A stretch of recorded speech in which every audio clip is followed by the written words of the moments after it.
Fuck off, Duolingo. Piece of shit. Right?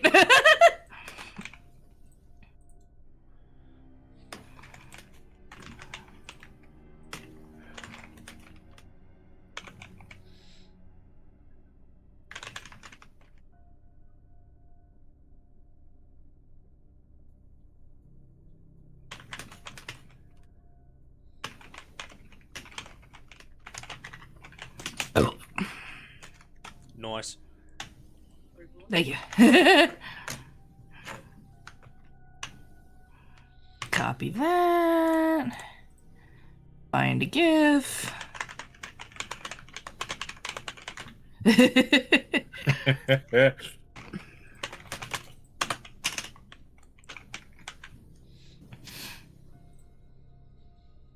I haven't done any work on my campaign, but I want to.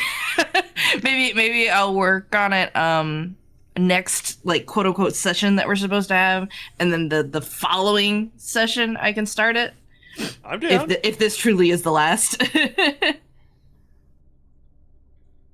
Whenever. Let's see. Hello and welcome to my stream. Thank you for joining us so early. My name is Freckers. I am joined by Big Jellies and Trigger Happy Dinosaurs. Say hello, guys. Hello. Hello, guys. Oh, I was gonna say, oh, Jellies is refusing. Oh, he's refusing the call. He's rebelling. I was about to talk, and a burp was in the middle of my throat. Oh no! You, goddamn you, esophagus. All right. Well, I'm finishing up my going lives, and I suppose I will just hand it on over to Dino. Yay! Hello. So, last time, if I remember correctly, we finished with a little bit of a scuffle. Dr. Gray had disobeyed your rather reasonable request to stay out of the library, and taken poor, innocent Marie, who had no idea of, like, the intentions or anything, into the library. And hurt her.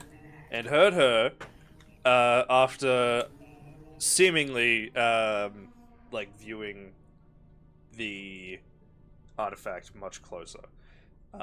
The skull. The brief scuffle was basically just to restrain Dr. Gray.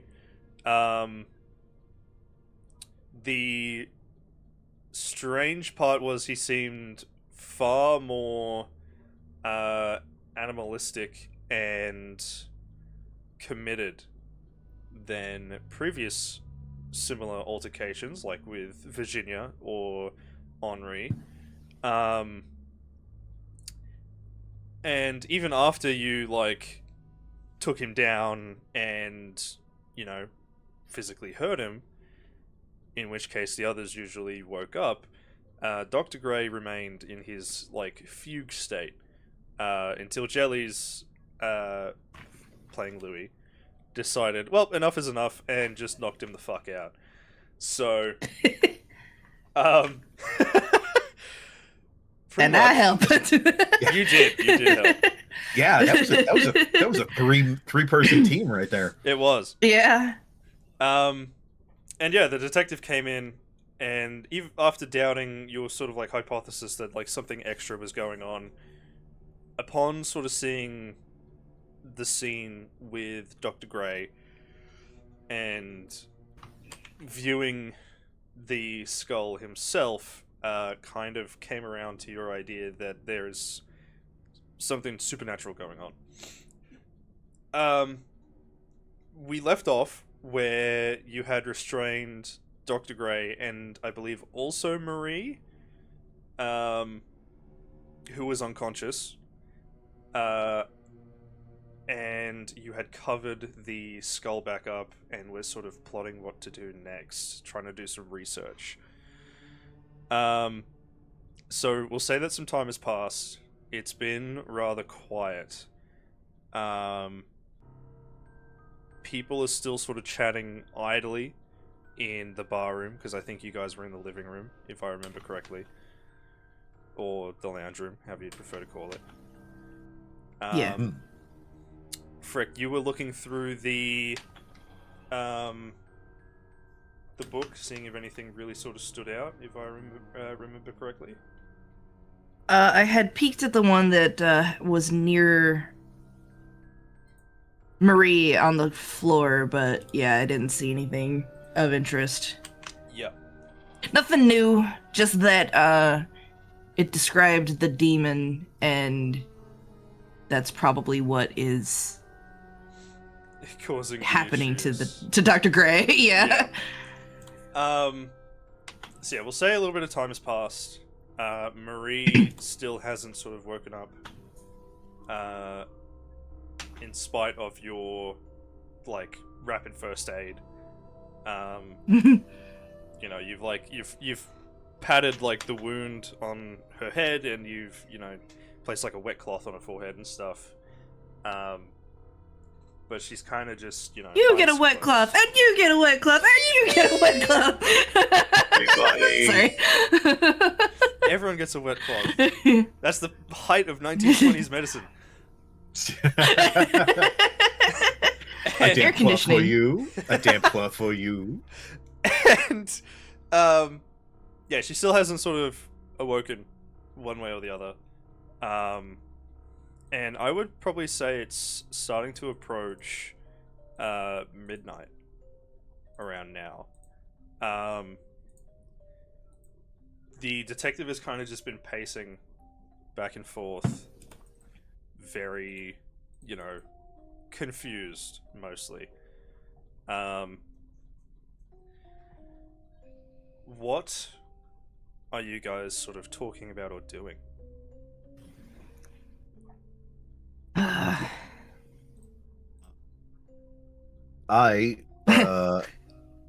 If we were chatting, at some point in time in the chatting, I would have brought up whoever I was chatting with, besides Freck, along with Freck. The crazy stuff has happened, but we still have not found the Major's 45. Yeah. True. Which I'm trying to remember. Was it that the earlier when it happened and Freck and the Major were doing whatever field medicine they could. It was something like that was like the general maybe like size or the look of the wound came from a larger caliber bullet, right? Yes. Yeah. Yes. Correct. Yeah. Okay. So yeah, the fact that we still don't we have no idea where the 45 is. I probably would like whatever room it happened in, like the dining room or whatever that it originally happened in. I probably would have like I've just been moving, just kind of as we're talking. I'm just kind of shuffling everything a picture, a mirror, whatever's like hanging on the wall, whatever thing is sitting Peeking in vases. Like, yeah, totally peeking in everything. Like we didn't even find a shell casing, did we? No. No. What the Jesus. fuck? Yeah. So yeah, I would be looking for. I mean, I wouldn't be expecting to just find the gun sitting in a drawer somewhere. But like, if he got shot, like there has to be a casing somewhere. There has to be like a hole that the bullet had come through. If it was like a wall or a painting or something. Like generally, like you know, I am putting my hands on it. If I'm putting my hands on everything in the room that does not require consent. Yep. Yep. So everything but a people. Everything but a people. So yeah, you are looking around through pretty much fucking everything in like the whole house, or just like the room that you're in currently, the lounge room. I would have I would have gone through. I would have started like in the lounge where the shooting originally happened. And I probably wouldn't go out of the lounge if people felt uncomfortable with us kind of separating again. Yep. I would, yeah, I would be less inclined to upset people because it things are already upsetting. Yeah, fair. So yeah, you have a look around. You double check the kitchen. Oh, sorry, not the kitchen. The dining room, and the lounge room that you're in currently, and there is nothing. You you Go on. dropped out there. Hello. Start over. So yeah, you check through the dining room, and the lounge, and there is nothing. I won't even make you roll. There's just nothing, unfortunately. There's nothing. Yeah. Um, Yeah. Marie sort of starts rousing from her unconsciousness.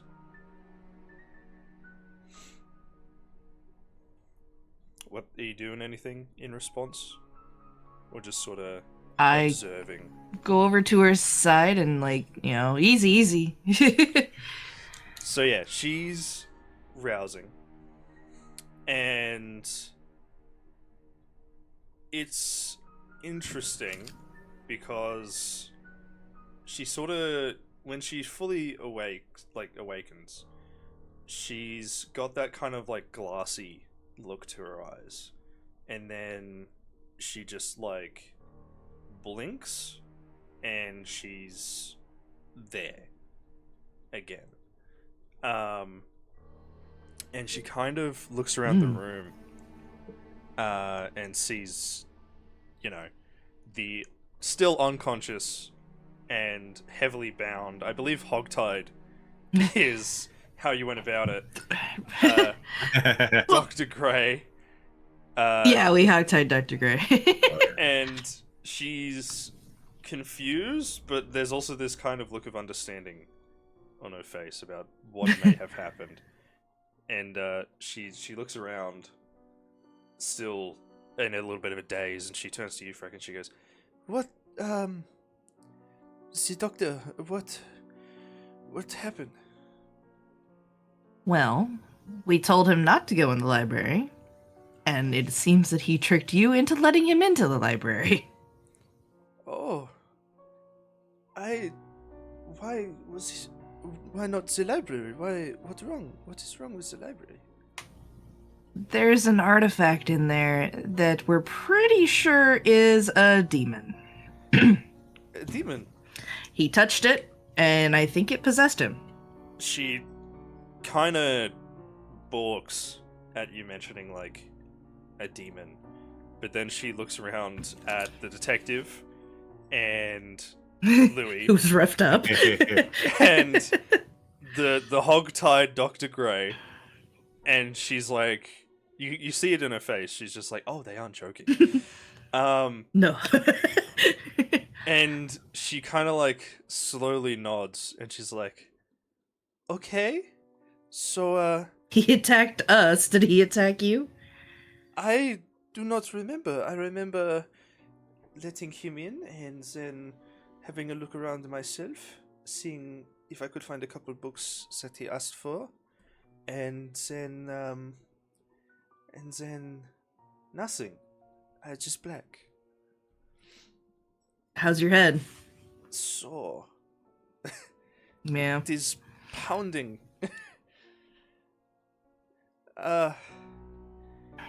And she goes to like kind of move her hands to like her head where she was hit, and then she realizes that she's bound, and she's like, oh, Oh. if the doctor is possessed, why am I in cuffs as well? Well, I mean, we just wanted to be careful. Do I mention that I saw a little bit of something, or Do you? It's a true question. No, I'll leave it. I'll leave it. It looks like I thought about saying something, but I shake my head. Okay. Yes, the observable pause. Yeah. Okay. But My time. since you seem to be okay, yeah, I'll go ahead and untie her. Thank you. And yeah, you untie her, or if she was cuffed, I can't remember. Regardless, she's let loose, and she's fine. She's she doesn't stand, of course. She's just been woken Right. from unconsciousness. She's still a bit dazed and confused, and yeah, she's sore. But she kind of looks around, looks at the doctor again, and sort of back at you guys, and she goes, the doctor, he was looking for a specific book. I cannot remember. Something about it's funny you mentioned demons. He was looking for something about demons, but not the Christian demons. No. No, I think you found it. There was a book on the floor where I found you. Oh, I see. Oh, my head. You have any medicines for pain? Oh, Perhaps like aspirin or... Oh, in my room, I keep some. In the, and she's like, working through her own, concussed memories. Before she finally goes, oh, second drawer in the nightstand.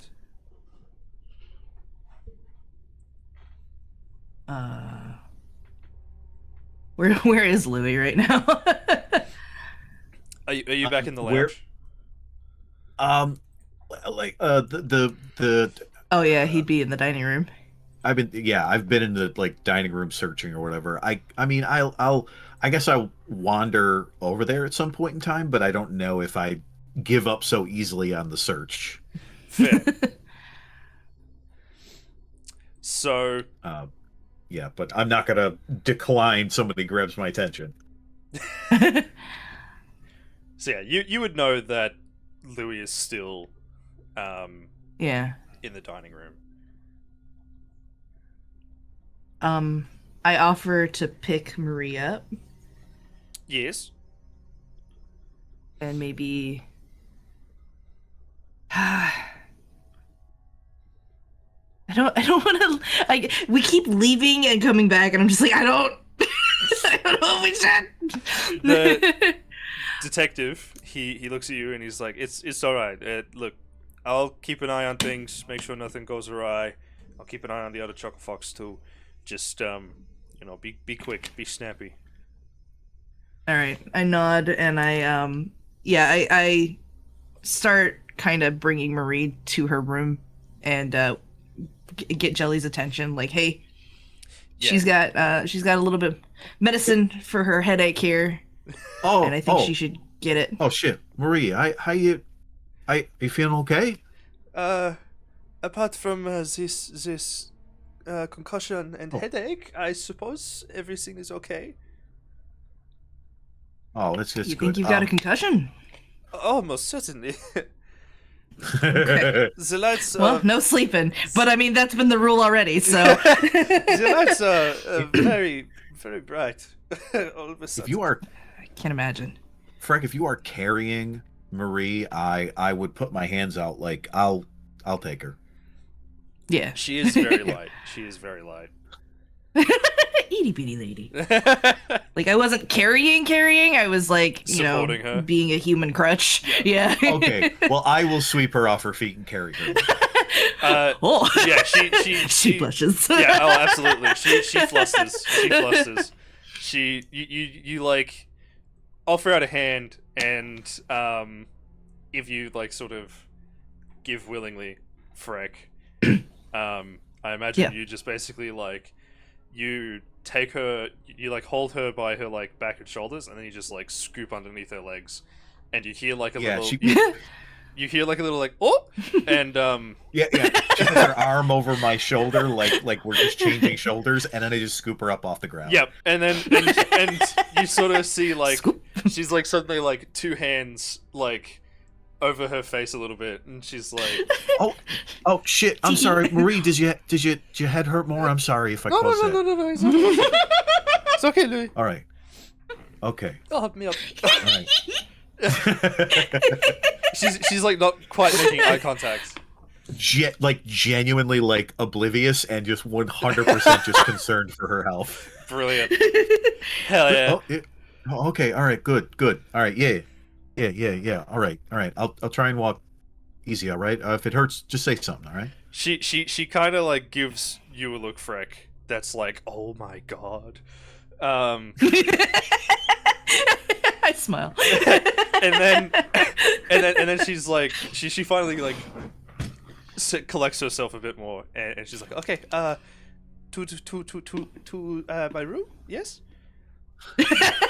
she like can't squeak that out. Yeah, no, it's when she mentions like room, it's like tiny.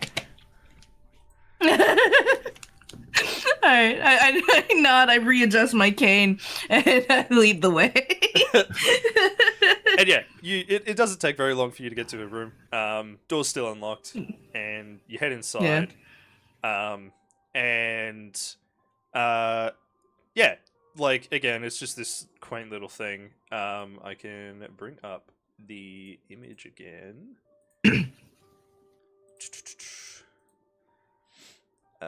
There it is. Show players. There we go. So yeah, pretty quaint, but still enough space to sort of, still enough space to like live and do their own thing. Just some privacy, and yeah, her bed still isn't made from when she got out of it earlier today. And do you like lay her down in her bed, Louis, or are you still holding on to her? I if we enter the room, I kind of like I position her so she can see her own bed, and we like connect eyes, and I'm like, would you like to lay down? Just like immediate like red flush, and you sort of see her like looking at you, and you can tell that she's like trying to say something, but she just like okay, I'll get the words out. I'll lay her down as I'm laying her down in the bed. I'm like, Freck, you got another one of those cold compresses? I think she might be catching a fever. She's getting red. And like when you lay her down, there's just like this. There's like there's almost like this like little squeak that like comes out of her, just like, and she like curls up into a ball almost like. I kind of slap Lewis's shoulder, like, leave her alone, leave her alone. Sorry, yeah, sorry. Yeah, no, get her attention. I go, this drawer. Yes. Wait. Yes. It's the second one. So I open the drawer. I feel like I'm being in the way, so I'm gonna like just kind of mosey over to like the doorway and just kind of keep an eye out the door, like just to keep an eye out. Yeah, perfect. Sorry, I'm just gonna I'm sorry. I didn't mean that. No, it's okay. Yeah. All right, don't worry. Rest. She as you were like going for like the drawer, she will like tap your hand, and she'll look at you and she'll be like, maybe a cold compress is a good idea. I prepare one for her. I hand it. And yeah, she just, I'm looking through the drawer. yeah, perfect. So, yeah, so which one do you open? She said the second one, so. Yes, perfect, cool. So, I'm gonna check if you're paying attention. So, you open up the second one, and yeah, it like rattles open. There's like a few things. There's like a couple like little hand towels and things, and a small little basically glass bottle of yeah, just like aspirin essentially. Oh, hey, the one with morphine and cocaine might work as well. But anyway. The cocaine is the worry. I'm gonna go with the willow root. Yeah. Keep it a bit lighter for now. And yeah, and like there's a few other like things in there for like different like needs. But the mostly used one is the aspirin. Yeah. And yeah, you take it out, and it like sort of the tablets rattle inside. Give me a listen check. Okay. Players, me. All right, listen. That one.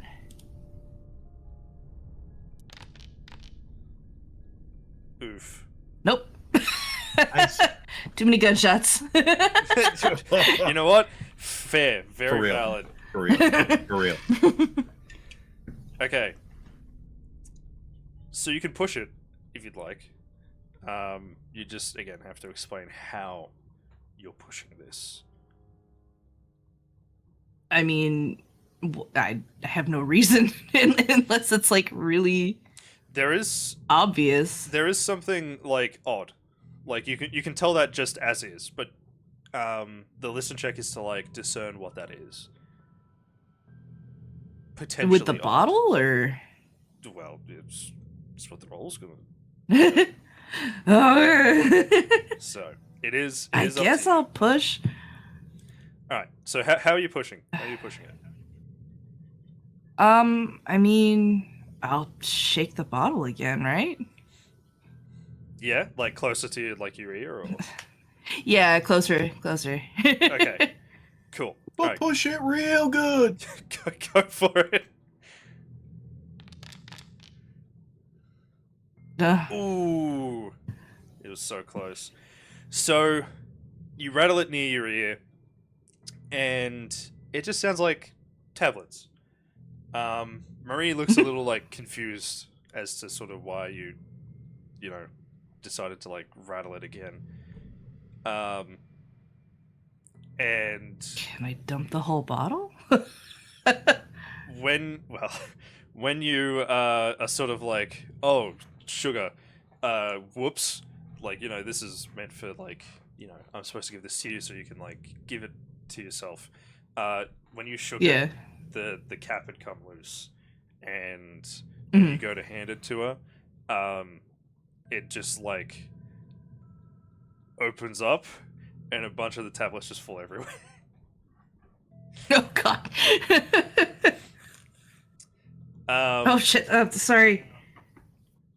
And she like presses on the cold compress a little bit. She's like, it's okay. It's only a little mess. It's okay. But yeah, there are now a lot less in this bottle. There was like, I don't know, 20 tablets. There's now like 5 left in the in the bottle. I guess when the pills start going ding ding ding on the floor, I'll probably like turn around and just without asking, I'll just go to like start picking them up. The ones that are near me. Yeah. All right. I'm also picking up others. Sweet. So yeah, you hand her the bottle, and you bend down and start picking up the little the tablets that you can sort of see. Both of you give me a spot hit. That one I might hit better. Maybe. Yeah, way better. 5.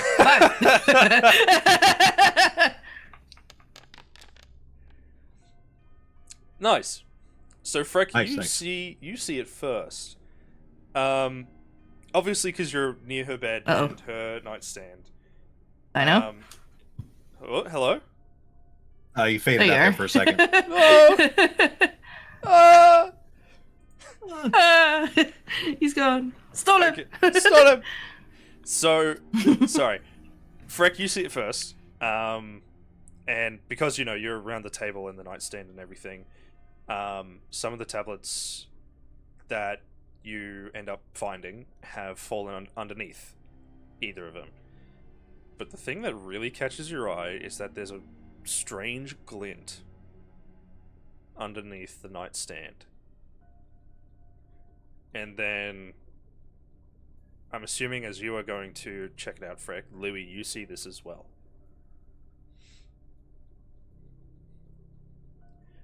I won't say anything if I see reach Freck for make it. a move. Yeah. Okay. So yeah, you reach out for it, and it's difficult to get to, because the nightstand sits pretty low to the floor.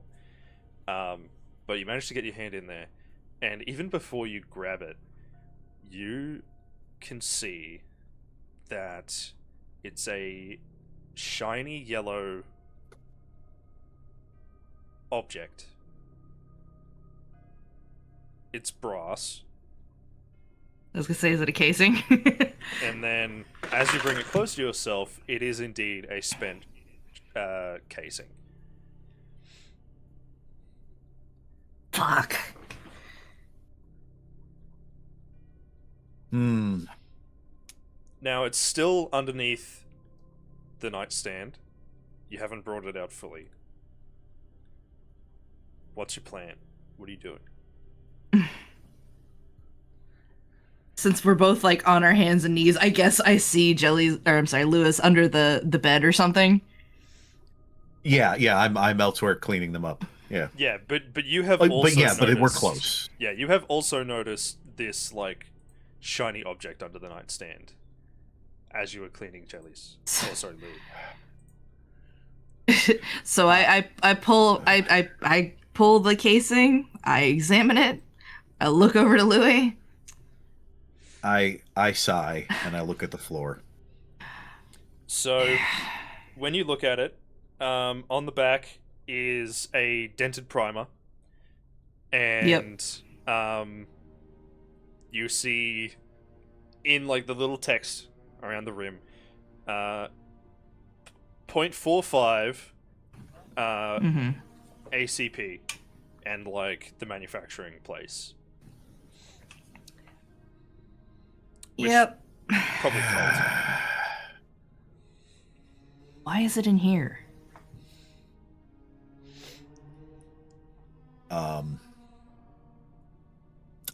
So I was right. She did get possessed. She did do this. She Is Ugh. okay. Is Marie's you gave her the cold rag, right? Yes. The wet rag. Okay. Is it on forehead, over her eyes? Forehead. Forehead? Yeah, she's holding it to her forehead. I'm going to while we're still kind of on the floor picking pills up, I'm going to like make a look at I'm thinking the nightstand has like a little drawer in it, right? Yeah, it's got a couple. It's got a couple drawers. It's got a couple drawers.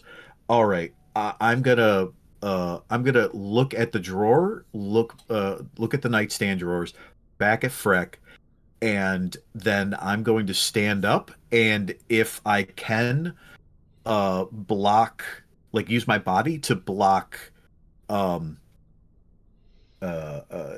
view of it, like just kind of like cutting off Marie being able to see it best I can, and sort of like start to fumble with the pills and like kind of like again start to apologize to Marie if I like hurt her or whatever during the whole thing. Just really just trying to make a little bit of noise, grab her attention, Yeah. and give Freck a moment. So the good news is she already thinks you're a bit of a himbo. So, you like stand up, this like big bulky boxer, and you're like handful of like the tablets, and like you gently take the bottle, and like you're trying to like put them all in nice and orderly, like dust off some even. I'm sorry. Like blow them off Yeah, a little yeah, bit. exactly. I blow a pill Yeah. onto the bed next to her. Oh God, I'm sorry. Oh And- jeez. and she is just like smitten, but embarrassed. So she kind of like turns her head away, and she's like, "Oh, Louis, it's okay, it's okay, it's okay. Do not worry, it is fine, it's fine." Oh man, I'm really good at this distracting thing. So yeah, she is not paying. He says aloud. Oh yes, you are very distracting. Oh, I'm sorry. You didn't see. I had my hand up to the side of my head. I was like a 5. I was holding it up like one antler. That was like out of character. Out of character. Louis does that in game. He holds his hand up. I'm like out of character. What the fuck? Wait a minute. Whoa, you weren't supposed to hear that. So, all yeah, right. she is not paying I attention. mean, Marcus already searched the room.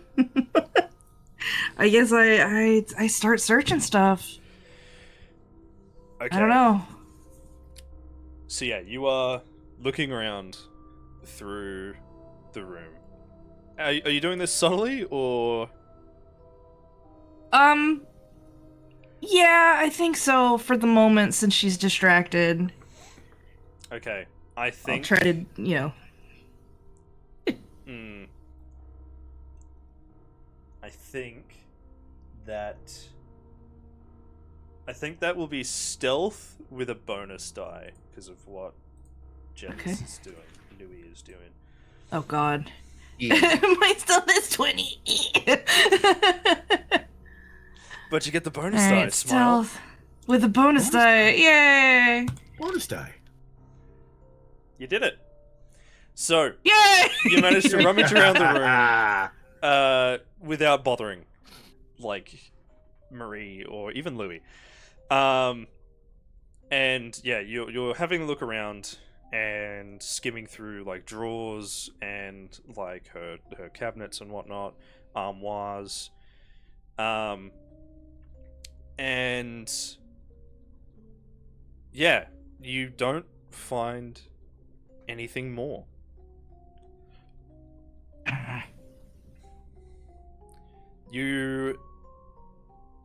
There's like a few like bags that seem to be like stuff that she has like cleaned and picked up, and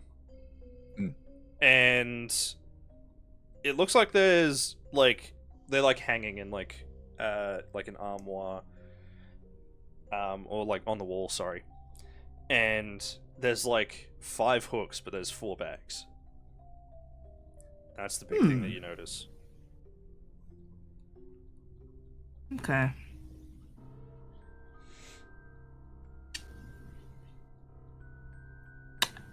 I'm gonna bring it up.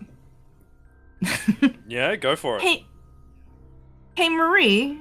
Oh, oui? So, do you have a 5th bag that would go on this hook here? Oh, of course. You know, I fill them up and then, I deposit them in, the... Fuck, what's it called?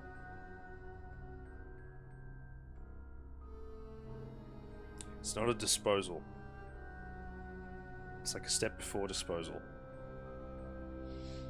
I guess just collection. I deposit them at the, collection, and then when it is time for the garbage to be collected, it is you know, the men, they come, they take, and then they give the bags back.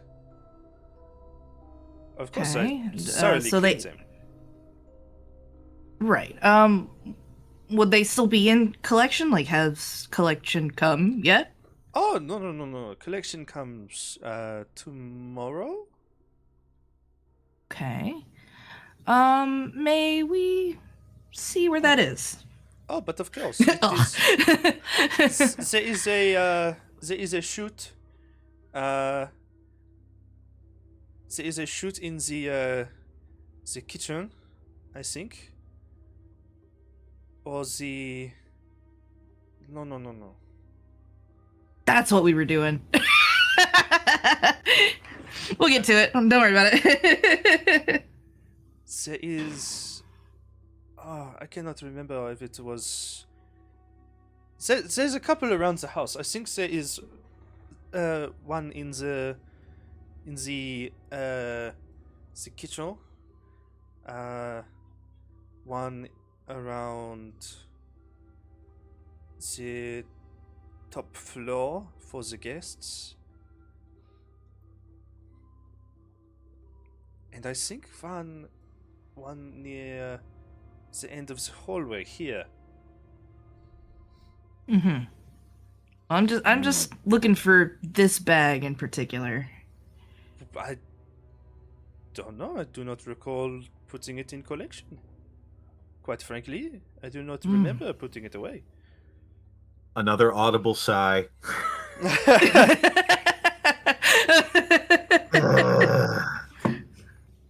You're There right, is. Louis. Something There's wrong? there's a lot of pills. There's a lot of pills. Oh, I see. I went back to picking up pills. There's a lot of pills. Damn it, there's a lot of pills. There's only like 15. Anyway. You know what? The thing is that I pick up the 15th one, but when I go put it in my hand, I didn't realize I dropped one out of my hand. So I turn, I'm like, oh, there's another one. Literally keeping myself busy unknowingly. Never-ending supply of tablets. That's a lot of pills. Jeez. How many can they fit in that fucking All thing? right. God damn. All right. Well, I think we got to go down to collection. Okay, well, the chutes typically lead to the back of the building. Okay. Let's get you back to the lounge so we make sure you don't fall asleep with that concussion. Oh, but of course, and she kind of looks at Louis very quickly again and blushes again. She's like, I could not imagine falling asleep right now, to be fair. Fair enough. Are you okay? Here, like you want to like hold on to my arm and walk? Are you good with walking, or would you like me to carry you again? It's no problem, really. You like? She looks at you, Frank, and you kind of see this like, what do I do? What do I do? Look. I shrug and smile, just like, do what you want. I And think I am still quite concussed to walk Scoop. Oh! All right, Happy- that's happy good. I ain't got to little worry squeak. about you then. Happy little squeak. All right. Yeah, she looks very comfortable right now. Alright, we start walking back. Yep. And yeah, you get back. You put Marie back down in one of the lounges, one of the chairs. The detective comes out and greets you. And he's like, "So, he pulls you aside first. He's like, "So, anything new, or did you just get the lady the headache pills?" I kind of turn so that the detective and I are kind of facing away from everybody. Yep. And I show him the spent shell. Yeah, I continue to take Marie like away and then make sure like she can't see anything. Yeah, perfect. Yeah. She's not paying attention. And yeah, you show him the spent casing, and Yep. you kind of just hear like, yeah, just a sigh from him, Yeah. and then Yeah. he kind of like rubs his eyes and like his forehead and his face.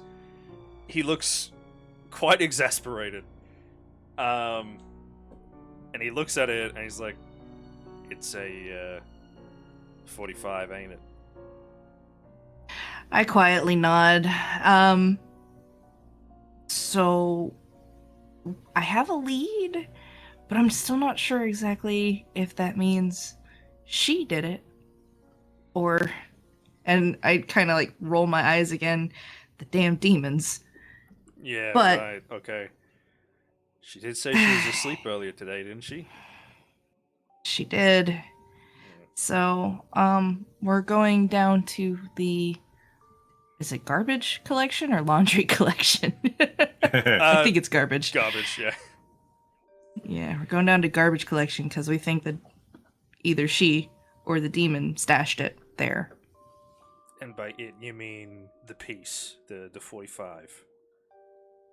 The gun, yes. Yeah, okay. All right. You want me to tag along? Or you reckon Yes, you two please. got this? All right. All right. I'll go talk to Marcus. Tell him to keep an eye on things still. Not do anything fucking stupid. Oh god, this night just keeps getting worse. And he walks out towards the bar. And yeah, not too long later, he's sort of got his coat back on because it's really quite dark out. And he picks up one of the lanterns. He's like, "All right, we good to go?" Yep. Yeah. Yes, the coat for seeing in the dark. It's cold. It's cold. Frick. This is funny. Frick. Oh my god, you're ruining my But yeah. story.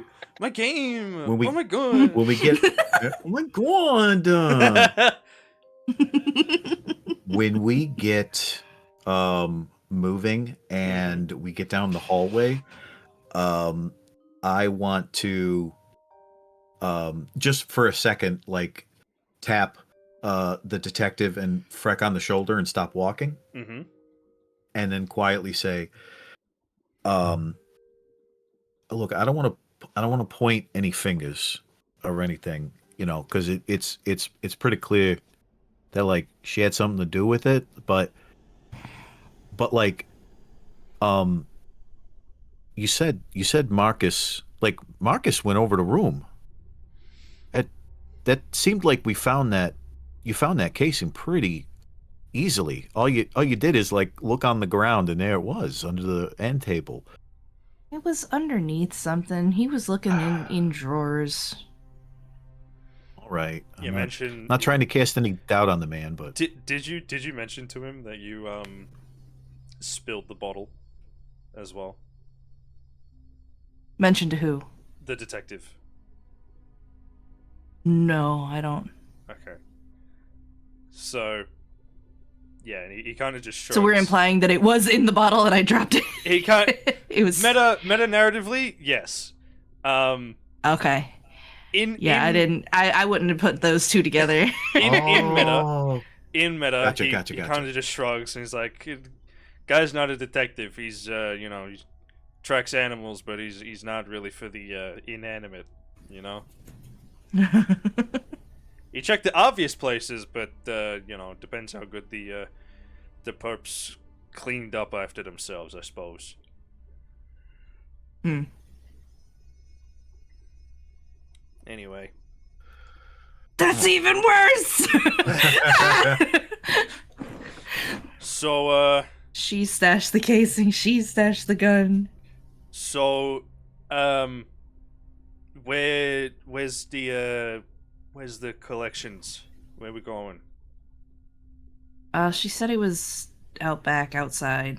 All right, you're both rugged up enough. It's gonna be even colder than earlier. If I had taken my coat off, or taken the major's coat off, I put it back on. Yep, sweet. I don't ever think you mentioned taking it off, so I'm just assuming that you. I don't think I did. if we're walking outside or we stopped near where like the coats or the closet were Oh hung, yeah. I'm gonna like look at the thin little coat that I have that looks nice, and I just kind of look at that. I turn around and I just take the biggest coat that's there. I don't even look. I just grab the biggest coat that's there.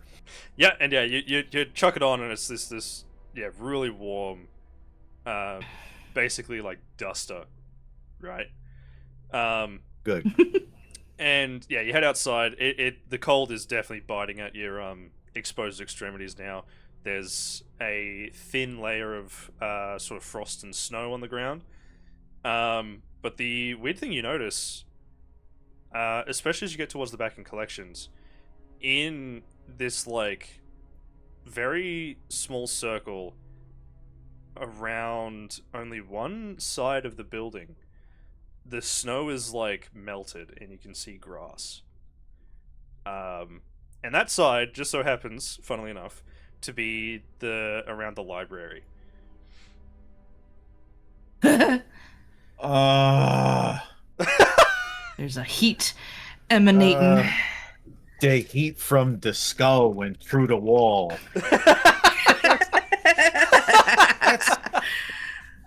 That's Yeah, I think you're right, that's bud. bad heat. That's bad heat. Like heat don't go through walls easy. It went through walls easy. That's a lot of heat.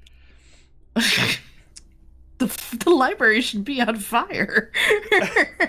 Well, I don't know. Maybe it's not like heat like we know it. You know, maybe it's like the fucking, I don't know, bizarro fucking demon heat. I thought you guys knew more about this than I did. Man, there's like a specific temperature at which books burn. I wonder what it is. Anyway. You are implying Sorry, some Maybe very Fahrenheit 451, you know, just anyway. you are implying some dangerous things there.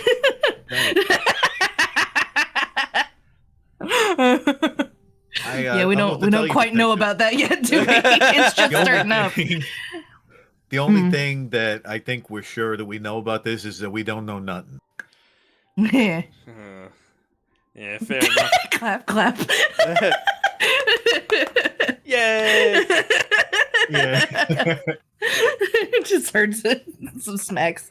Anyway. So yeah, there's you get around the back to like the collections point, and there's a few like funnels that like the bags can come from, but they all end up in roughly the same place, and yeah, sure enough, there is a bag lightly covered in snow sitting there underneath one of the chutes. And the detective looks at you both and he's like, "You want me to have a look, or are you guys?" I just untie it and dump it. All right, sweet. So yeah, you basically rip the string open and just upturn it completely, and a whole lot of crap falls out. There's like, you know, bits of like paper and other rubbish and you know, that sort of thing. But as it all comes out, there's just this heavy like thump in the grass.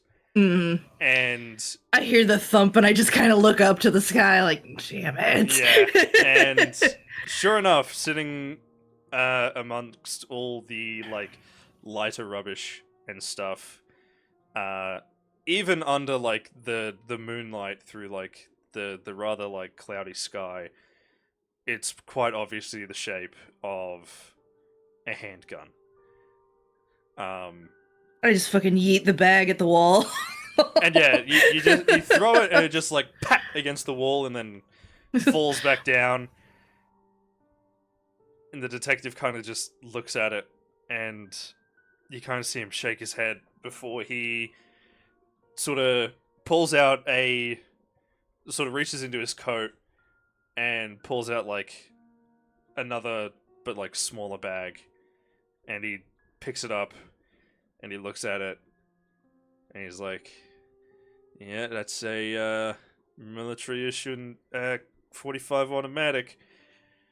Presses the magazine release, out pops the magazine, and he strips the bullets out. He counts 5, and then he pockets the bullets, racks the slide, out pops the 6th. and it just sort of lands with a very dull, like little like puh on the ground. Ugh. And he just stashes the weapon into the bag before he puts it back in his inner coat lining. And he bends down and picks up the bullet, and he looks at it, and then he looks at you two, and he goes, "So, we thinking this thing is smart enough to hide evidence of its crimes, or you think it's you think old Marie's got more to tell?" That's the question, isn't it? God, I hope it's the first. And he pockets the round, and he's like, "All right, let's get out of this fucking cold." Cause like, let me look at it real quick. Virginia, Mm-hmm. like Virginia was like just fucking glassed over, but she still managed to kill the major, even when she was out of it. Yes. So Can I roll something to make the connection that the shell was hidden? Yeah, so there are things called idea rolls. One moment. I mean, if your character would like logically make that like a connection, then you can do that as well. But the way Well, I mean, if there was the reason that I pushed it there is the reason that I push it because I did hear something strange. yeah, there was something. It seemed a little off to you. The the bottle and like the sounds that were coming from inside of it. Yeah. So, like I said, do I need to roll or can I just make that connection? Because I don't want meta. I think you can just make the connection. Like again, like your Okay. I would say your character would have enough information to make the connection. And yeah, and also you would hear the casing hit the ground. yeah, like in maybe hindsight. not. I mean, there's a little carpet on the ground, but yeah, maybe. All right. So yeah, just like oh no. I'm pretty sure that either she or the demon stashed the casing in the medicine bottle as well. Right, you think no one thought to look in it until the old concussion. Yeah, something was off about the medicine bottle, but I didn't really notice because I spilled it. And he's like, he kind of like smiles a little bit. He's like, "Yeah, look, I wouldn't have thought it'd be in the bottle either." Okay, well, Happy little mistakes. yeah, the happy accidents, isn't it? Happy accident. You know, hey, sometimes that's where the best From info comes from. our experience, like the takeovers, the violent takeovers was just they seemed mindless in my opinion, but we kicked through them as quickly as we could because, you know, there was a lot of danger involved. So this doesn't feel like it. This feels No, this is definitely calculated. strange. I think it's time we talk to little Miss Marie, eh? Yeah, but you can't. Can't what? I mean, she's got this excuse. Like, this excuse is kind of airtight. Hey, look, no alibi is perfectly airtight. All right, it can have a shit ton of backing, but you don't know that shit's been like paid for or overlooked or nothing. So we're gonna go talk. We're gonna go have a talk. We're gonna go find out what what she knows, and maybe we can. I don't know. We'll figure it out. We should probably check on the doctor as well. Make sure, see if he's you Oh know, yeah, still breathing. Ray. Oh, you didn't hit Well, him no, that I don't. hard. Oh no, I don't. No, I'm not. No, I'm not talking about that old coot. I'm talking about Dr. Powell. Oh, I see. Yeah, right. Good call. Yeah, no, I the old Um, geese is tied up. I go back to the garbage bag, and it's not like too nasty, is it? it's not. Yeah, no. It's nothing like nasty in it. It's All right. yeah, I shake it out one more time and kind of fold it up and bring it with us. cool. And yeah, you just stash the bag, and Mhm. yeah, head back inside. Uh, and the detective kind of just immediately makes a beeline for Marie. Are you following or Yes. Yeah. okay? So yeah, you go through the bar room, and the others are sort of sitting rather quietly. There's a lot less of them now, you know. Um, Yeah. even the chef, he's sobered up a little bit. Now that his drinking buddies are disappearing, Virginia looks rather indignant. She's still, you know, handcuffed. Um, and you walk through. Marcus kind of gives you like a quick look, and Marie is, yeah, she's just sitting there, kind of like nursing herself. She doesn't sort of look off at all. And then the detective kind of walks in, and he pulls out the bag, and he sits it on the table, and you know, there's like the clunk through the bag, and he looks at her and he says, "What do you think's in this bag, Marie? You know, you just came from garbage collection. What do you think's in the bag?" I don't know. Sounds heavy. I do not know what I might have picked up that was heavy, unless the doctor wanted to throw something away. You know, another pointless, you know, tool or thing of his. And he just like dumps the bag, and the 45 falls onto the table. And she looks at it confused for a moment, and then this like look of like realization kind of hits, but it's more like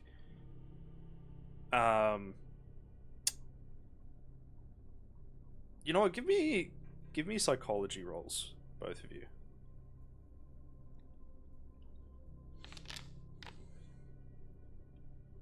Nice. Nice. Cool. So the look is less so like horror and more the realization of what's being implied. And she kind of shakes her head and she's like, no, no, no, no, no, no, no. That does not make any sense. Maybe the person came in while I was sleeping, put the gun in the bag." She's like trying to rationalize like other reasons. I start to say input, and then I'd stop myself because, you know, detective. And he kind of looks at you and he like gives you a gesture to like continue. I found the spent casing in the aspirin bottle. In the aspirin? So In the aspirin. I and she kind of looks a little faint as you sort of like mention this to her. And he, did you give the detective the casing or did you just show it to him? I just showed it to him. Okay. So he kind of looks down and he's like, Freck showed me it. It's legit, Murray. So either you got some more that you want to tell us, or I don't know. I suppose first thing I'd like to know is what motivation could you have? And she sort of looks stunned for a minute that, like, this is being seriously considered. And she takes a moment and then she goes, I have no motive. The doctor treated me well. He pays us well. I like working for him in this house, in this place. His work is fascinating. It's the stories. I would not want to kill him. I have no reason. And carrying on your successful psychology checks, you think that she's being truthful here. And the detective kind of carries on, and he goes, okay, well, sometimes there's more than simply money or personal feelings or vendettas. You know? Sometimes it's a misunderstanding. Or maybe you disagreed with his methodology or something. Anything like that ring a bell? You can tell he's sort of trying to be kind when he's speaking to her. But it's like a thinly veiled kindness that's like hiding like righteous fury, you know? And Through gritted teeth kind of thing. yeah, pretty much. He's well practiced, but you know, he's letting it slip a little bit. And she has a think, and she kind of like, I cannot think of anything. No, I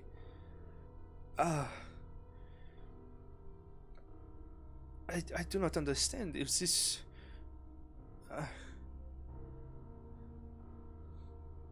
he helped me when I came from France. I just do not understand why. Like, I owe him a lot. I would never.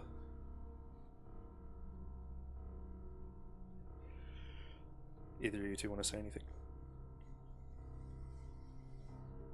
I think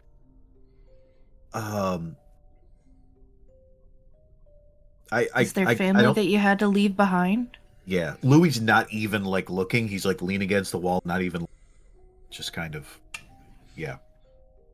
Of course there was family left behind. We've lived in France a very long time. I think my family came to France in would have had to have been the 1600s, 1700s. We lived through the revolution.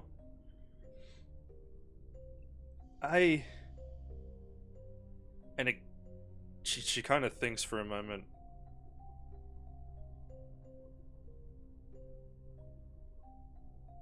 I do not know.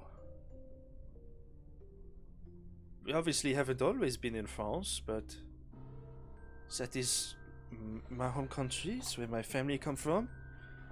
I do not know much else besides that.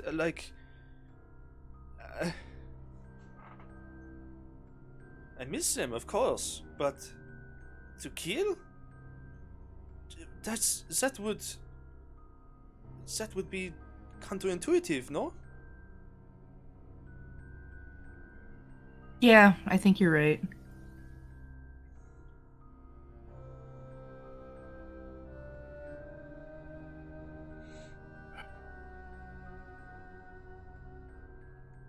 Anything else? Detective's kind of giving you space to ask whatever questions you want to ask. Yeah. Mm.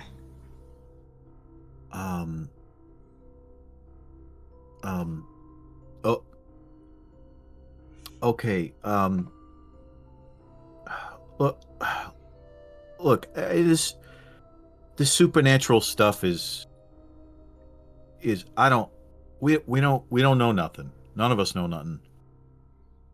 But like we all saw some, sorry, pardon my French. We all saw some shit. Um um That is no French. I was so tempted. I was so tempted. You don't even know. we yeah uh oh my god, oh my god, if Louis was French, we Yeah, yeah. um I'll say, I say you take care of the place. It looks wonderful, despite Dr. Powell being just uh, just a human tornado of ideas and paperwork. We that But he is. like, but you are you certain? Are you certain you didn't feel anything like weird or like the upsetting, like when you was like cleaning the library or something, like that there were things that damn skull, that godforsaken skull, Is this it just skull? feels weird to be around. And I it must was in the library. I must You admit, didn't feel nothing? I must admit, when he came back from his last expedition and brought that thing back, it felt a lot more tense than usual. Spending a lot Yeah. more time in his study, but I assume that was just for writing his book, his dissertation. But I must admit, whenever I was in the room with that thing, there was, yes, something very wrong. And she sort of has a think for a moment. And then there's this, like, dawning in her eyes. And she looks at you both. And she goes, I had the strangest dream. I was in a void, but I could still feel myself. I could not move. And then a fire. But I was looking at the fire. It was safety, comfort. It just a campfire. But then it roared to life, consuming. I remember watching grass burn, trees burn, a tall mountain, and it was burning too. But there were people there. And it was so vivid. But I could not remember it until now, when you mentioned it. And before I woke up earlier, I remember being there. But not in the dream. Like I was there. I check on Henri and Virginia.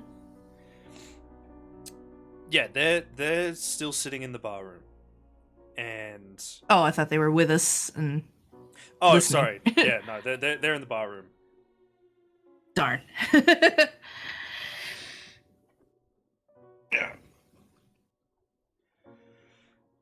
It was, yes, oddly familiar, but I've never been there. It looked very very dry, very, very. Yes, not like Paris, not like Paris or France. Much more green. This was much more brown. Brown and yellow. Hmm. Well, from what I read in the manuscript, you're describing that thing's home, I think. What, the skull? And this Yes, the skull. This demon that you are talking of? But why Yes. why would I see such things?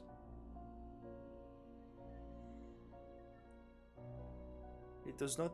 I don't want to assume, but I want to say you were possessed. Maybe while it was taking your body, it was showing you things that it couldn't really hide. Its own core memories, right? Perhaps I do not know how the demons work. Me neither. I mean, I didn't shoot him. So, maybe. But that sounds insane. And then the detective kind of looks at you and her. Feel free to go and say what you were going to say. Out of game. Mm-hmm. When going around the dining room. Yes.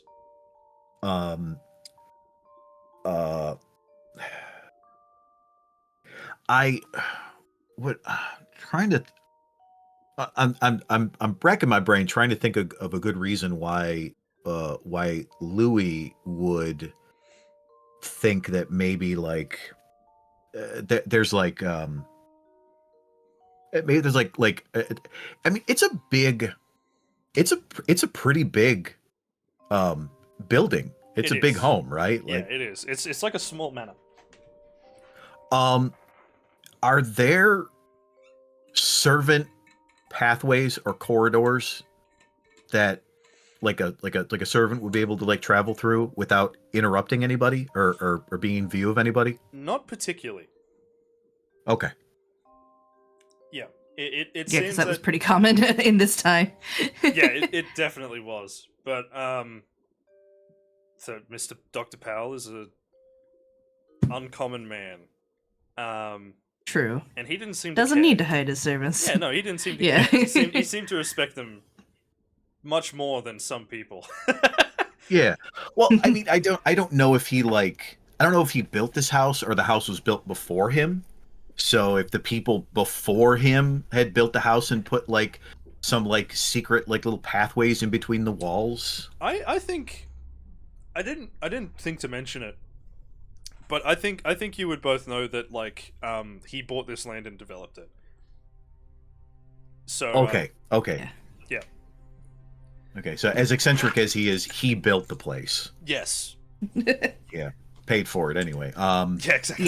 Yeah. Shit. But that would mean he'd have the say in the plans and whatnot. Yeah, exactly. He would have the final go ahead. Yeah. Okay, then question. Yes. Is there Louis there's so much outside of his understanding and you're connecting things and as you're talking about possible connections and what was seen Louis can't hold that in his mind and like comprehend it in a way that would calm him down, at least that he'd have like a grasp of the situation.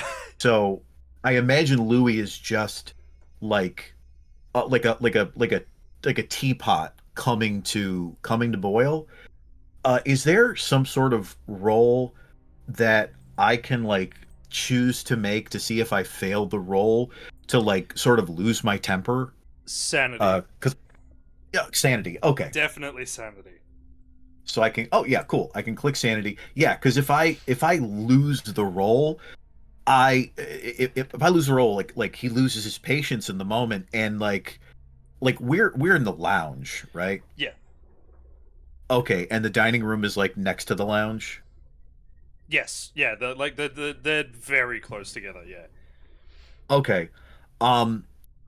So yeah, if I lose the roll, Mm-hmm. I like throw my hands up in the air and be like I can't fucking handle this or whatever. Like there has to be like a fucking believable answer.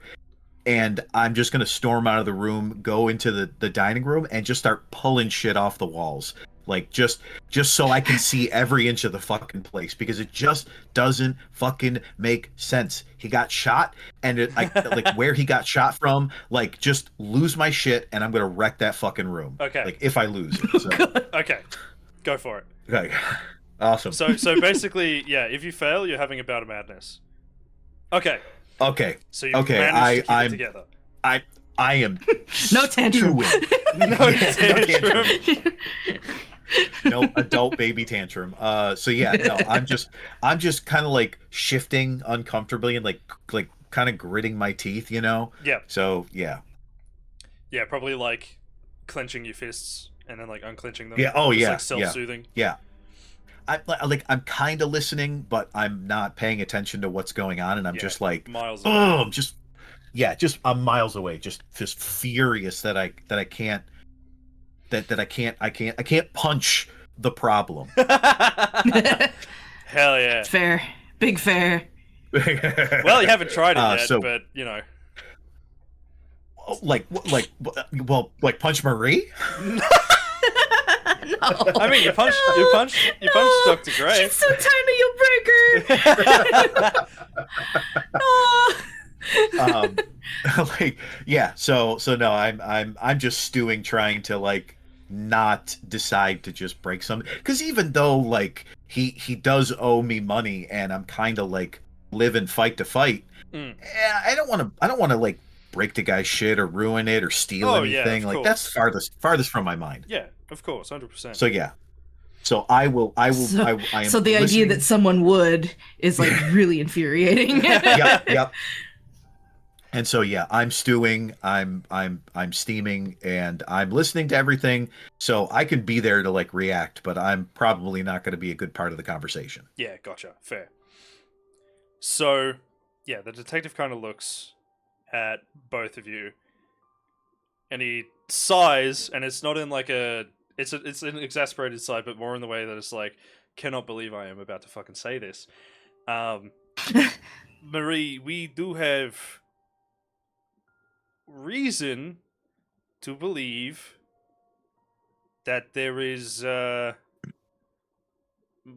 more than natural things happening in this building right now. And on top of that, we think the skull is part of it. And I know that sounds fucking crazy, but that you know, Dr. Gray there almost certainly touched that fucking skull. He went ape shit. He hurt you. Wait a minute. You was unconscious. Why didn't you wake up all, why didn't you get all fucking crazy? Because from what we understand, and what we've discussed, if you's asleep or otherwise unconscious, then yous go a bit mad. So why didn't you get that?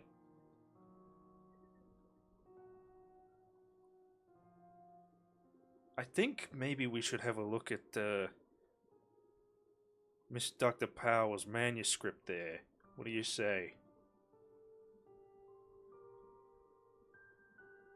Because if he was looking into this, maybe he's got some more shit that we could look at. Yeah.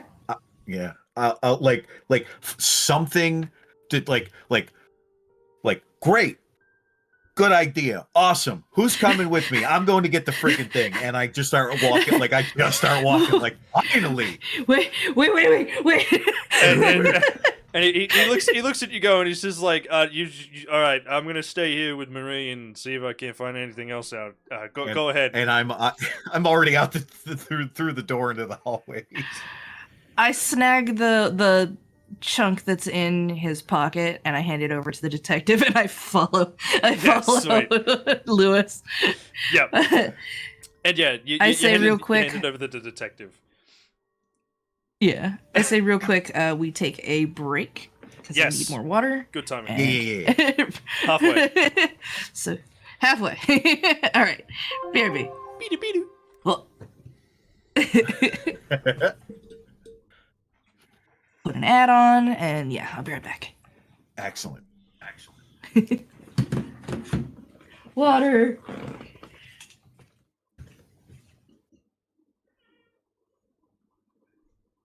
That's here.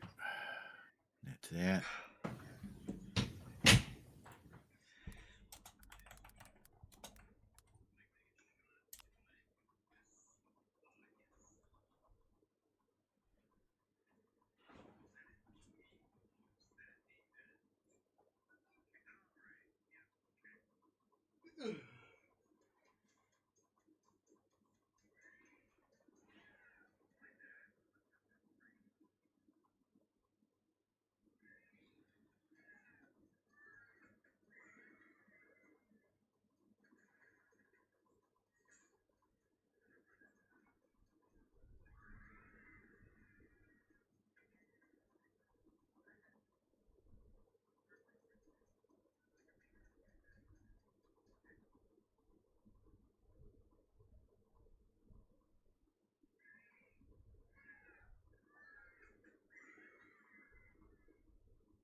Ooh, it's hot.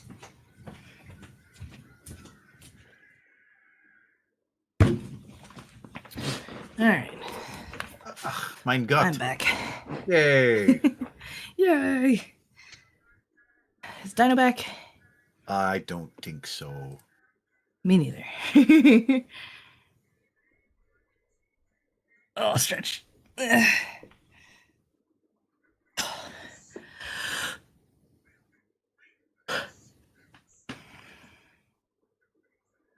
I know we might be finishing soon, but if I get mind controlled and I punch you, I apologize. That's fine. You got to stab me with a sword. You go right ahead. All right. Dino says 5 minutes. 5 minutes ago. Oh.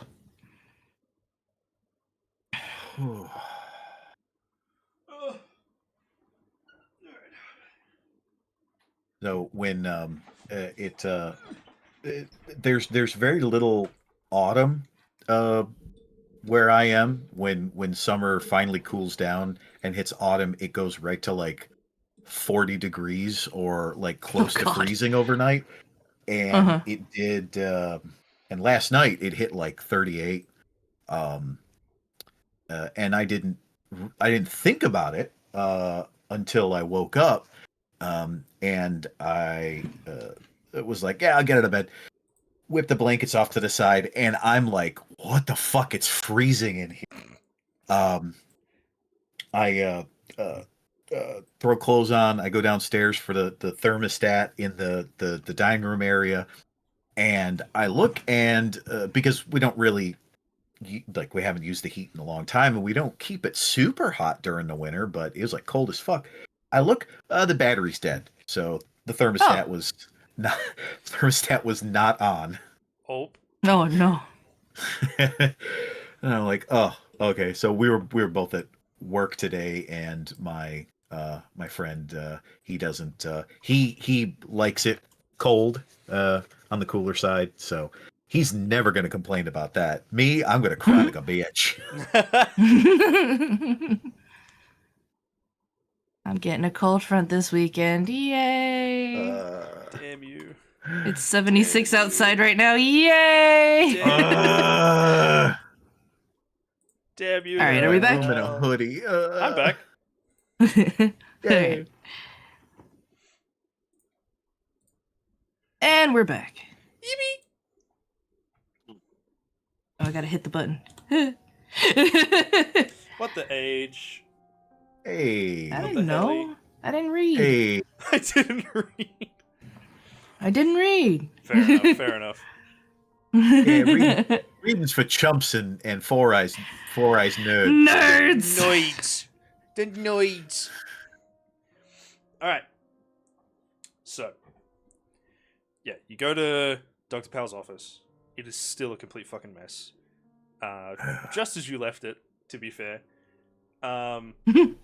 And yeah, he's got like pages and pages of his manuscript sitting on his desk. Bound together, but not like like covered or anything. It's just like the raw manuscript sitting there. It wouldn't be bound in some sort of leather that's not really leather, is it? No, not this one. He Not knows this all one. about it now. Not this one. I gotta ask. Not this one. Just in case, of all the people here, we got some people who definitely know the words and what to say correctly. Yes, So. this is true. This I is said true. them. Okay then. Yeah, don't forget the last word. Say it right. I said it. I Screwheads. Anyway. All right. So the manuscript is on the desk. Like I guess like I'll walk in the room, like it's there. But I'm just kind of like a little bratty right now. I guess I'm in my brat Snatch winter. up all the papers. No, actually, I see the papers and I'm like, I look at you and I'm like, is that the manuscript? Yeah, that's a. Okay, good. I'm gonna leave that to you. And I go over to like a drawer and I open. Has anything fucking cursed in here? Is anything cursed in here? Like pulling drawers. There I are get any. like just like stacks and stacks of papers and like research notes and like I'm like, expedition I'm notes. I'm 1922 vibe checking every drawer. Okay, cool. So yeah, so you have a look at this manuscript, Freck, and Yeah. it's already got like a couple chapters labeled, even before like final editing and stuff. And there is one on the region and the tribe that you saw in this other book. And so I'm assuming you flip to that page. Yeah. And Read more that I didn't have a chance to read before. yeah, pretty much. And yeah, you have a look through, and it talks about this tribe and how Dr. Powell believes that they have been fundamentally misunderstood for a long time. He doesn't doubt that they were warlike. He doesn't doubt that they were quite powerful. But he believes instead that this like expansion and like capturing of like slaves and whatnot, he thinks it was more an act of desperation than simple, like, you know, claiming trophies after a battle kind of thing. And he sort of equates the disappearance of them to approximately the time of one of the largest and worst wildfires in that region in memory. He talked to a lot of different people, and a lot of them mentioned, like, you know, stories that their like grandparents told them, that their grandparents told them, and so on and so forth, of this like raging fire, how it like scorched almost everything to the ground, and it was only through a band of brave warriors and shamans who went to this location and were able to stop it. And how over time everything healed, but this clan was never ever seen again.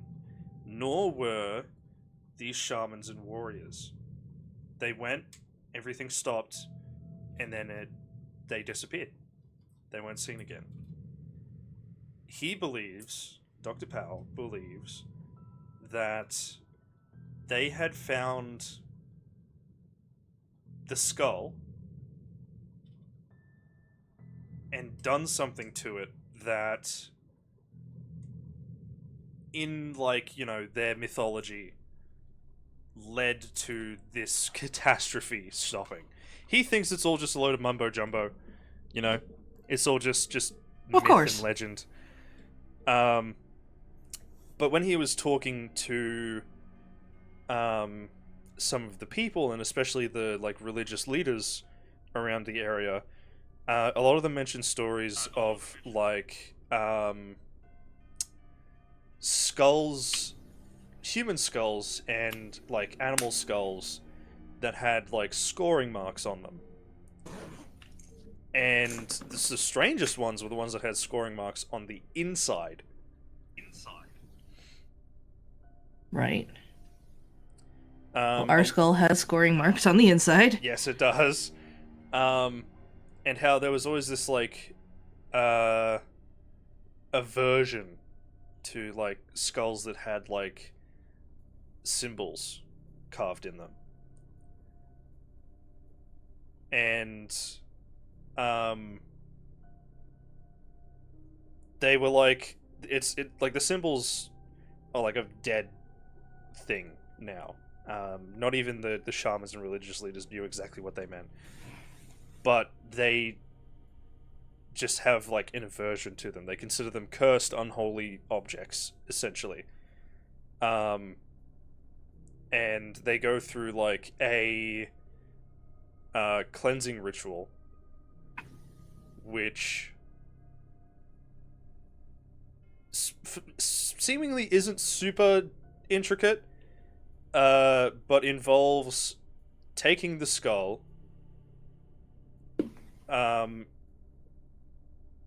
scoring it yourself in like some specific way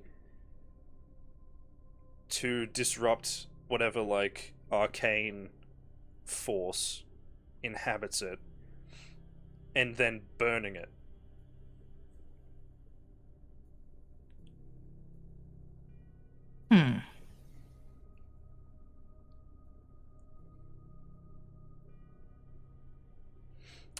Jellies, while you are looking around, you see... You do actually find some notes from the expedition where he retrieved this skull. And he mentions the local workers basically refusing to go anywhere near it. And how, on the way back, how a lot of the ship's crew, when it was like packed away in its storage crate, mentioned like rotten eggs around it. But he didn't think anything of it. He just thought, you know, it's part of a carcass. Even though it's like old, there might still be some lingering, like, you know, who's or what's it on it. And he thought it was terribly thematic. And so he just kind of really discounted it. He's so smart, he's dumb. Exactly. Yeah. Exactly. What's that? The Dunderkrinning? Yeah, exactly. Yeah. He's near the peak, you know? Yeah. Mm-hmm. Hey, frick! Look at this shit. Jeez, I'm sorry. I'm sorry for swearing. Look, a bunch of weird stuff was happening, like when they were on the way back traveling. Like all these things were happening, and like he wrote them all down here, like there was something funny. Oh. Like how the hell do you not notice? Like nobody wanted to help put it on the ship. Like people on the ship like could like smell rotten eggs, and rotten eggs you can't mistake that smell. That's a smell. You smell that once, you never forget that. It's right. I like, and it's one of the nasty smells that I think like everyone's experienced. yeah, and he thought it was funny, and it was all like, oh, this is gonna be a good book and shit. Oh my god. Oh, Doc, Jesus, what'd you get yourself into? Hubris.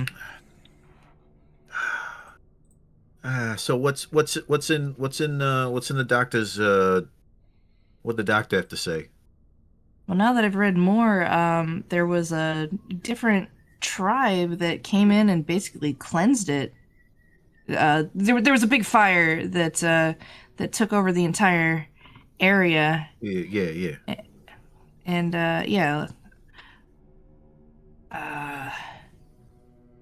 Let me check. I think it said something about once the fire was cleansed, the actual tribe wasn't seen or heard from again, and neither were the shamans. Right? Is that what I'm like reading? Yeah. So... No! OBS! No! What's happening? What happened, OBS? OBS is killed. OBS is kill. No. Hold on a sec. Yeah, no, you are correct though. Pause. It says it's reconnecting. Reconnected successfully. All right. How cool. All right. So just for my own stream, Yeah. I said that the tribe and the shamans were never seen again, and Dino confirmed. Yes. Give me listen checks, both of you. Okay. Listen, Bad. Shax. 50. Bad. Listen. There we are. Listen. Well, Ooh, nice roll. Louis, while Freck is explaining all this to you, since you're already like really quite on edge, even through your like muffled hearing because of your hearing damage, Yeah. you hear something behind you both.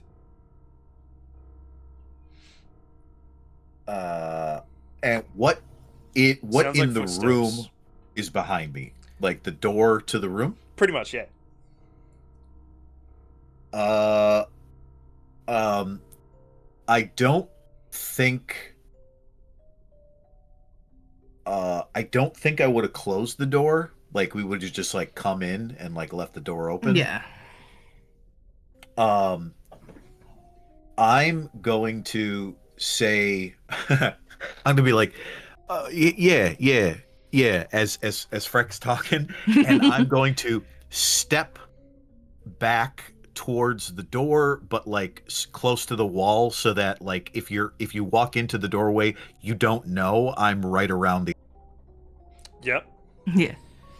So, yeah. And I'm just and I'll just keep saying yeah as Freck is talking. Like I don't want to not alert Freck, but if I can catch whoever. I've definitely got my nose on the paper, basically. So yeah, you and take as a couple I short back steps up and back. I slip the knuckles on. Okay. So yeah, you take a few steps back and slip sort of out of view of the doorway. And you're still talking about what you found, Freck. And Yeah. as you're sort of like listening to Freck, but also listening to these footsteps, they are getting closer. And they had to score the skulls, and there was like some And bit of... Yeah. a man walks in with A man. revolver in hand, Oh! and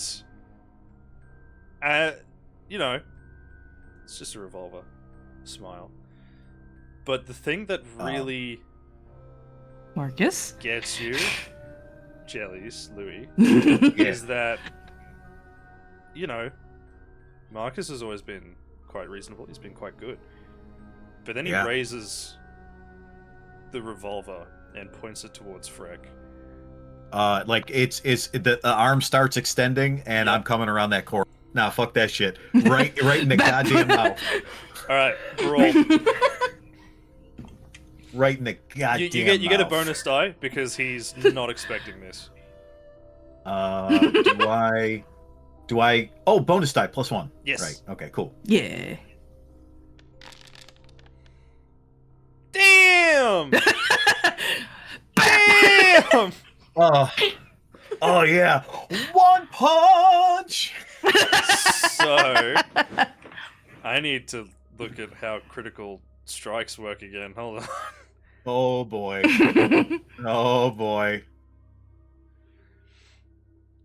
Okay. Oh boy. That's a just standard 1d3 +1. Oh no. Okay. So, where is it?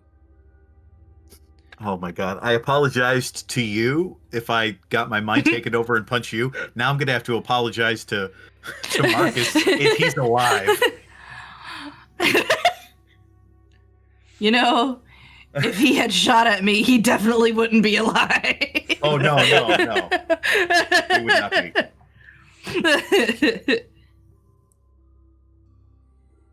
Okay, so you immediately cause max damage, plus max damage bonus. So Oh yeah, so that's 4 from the brass knuckles. 4 points of damage, Jesus Christ. So yeah, you hit him hard and like face. Yeah, Correct. it's pretty much gonna be like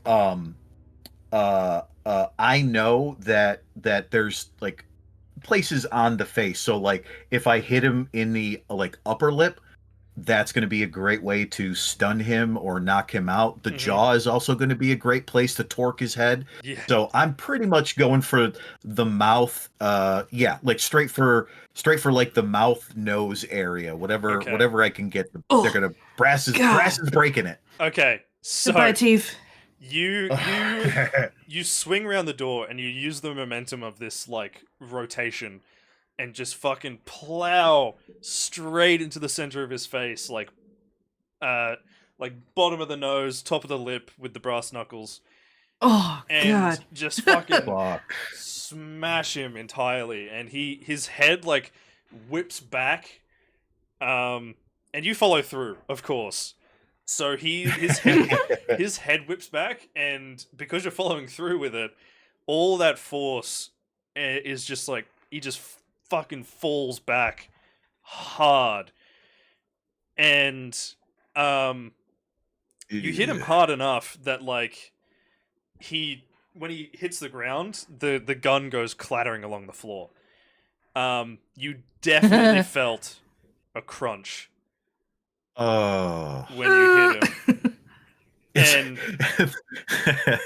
And his hands immediately like go up to his face, and you just see like blood pouring through them. But he doesn't say anything. He's just like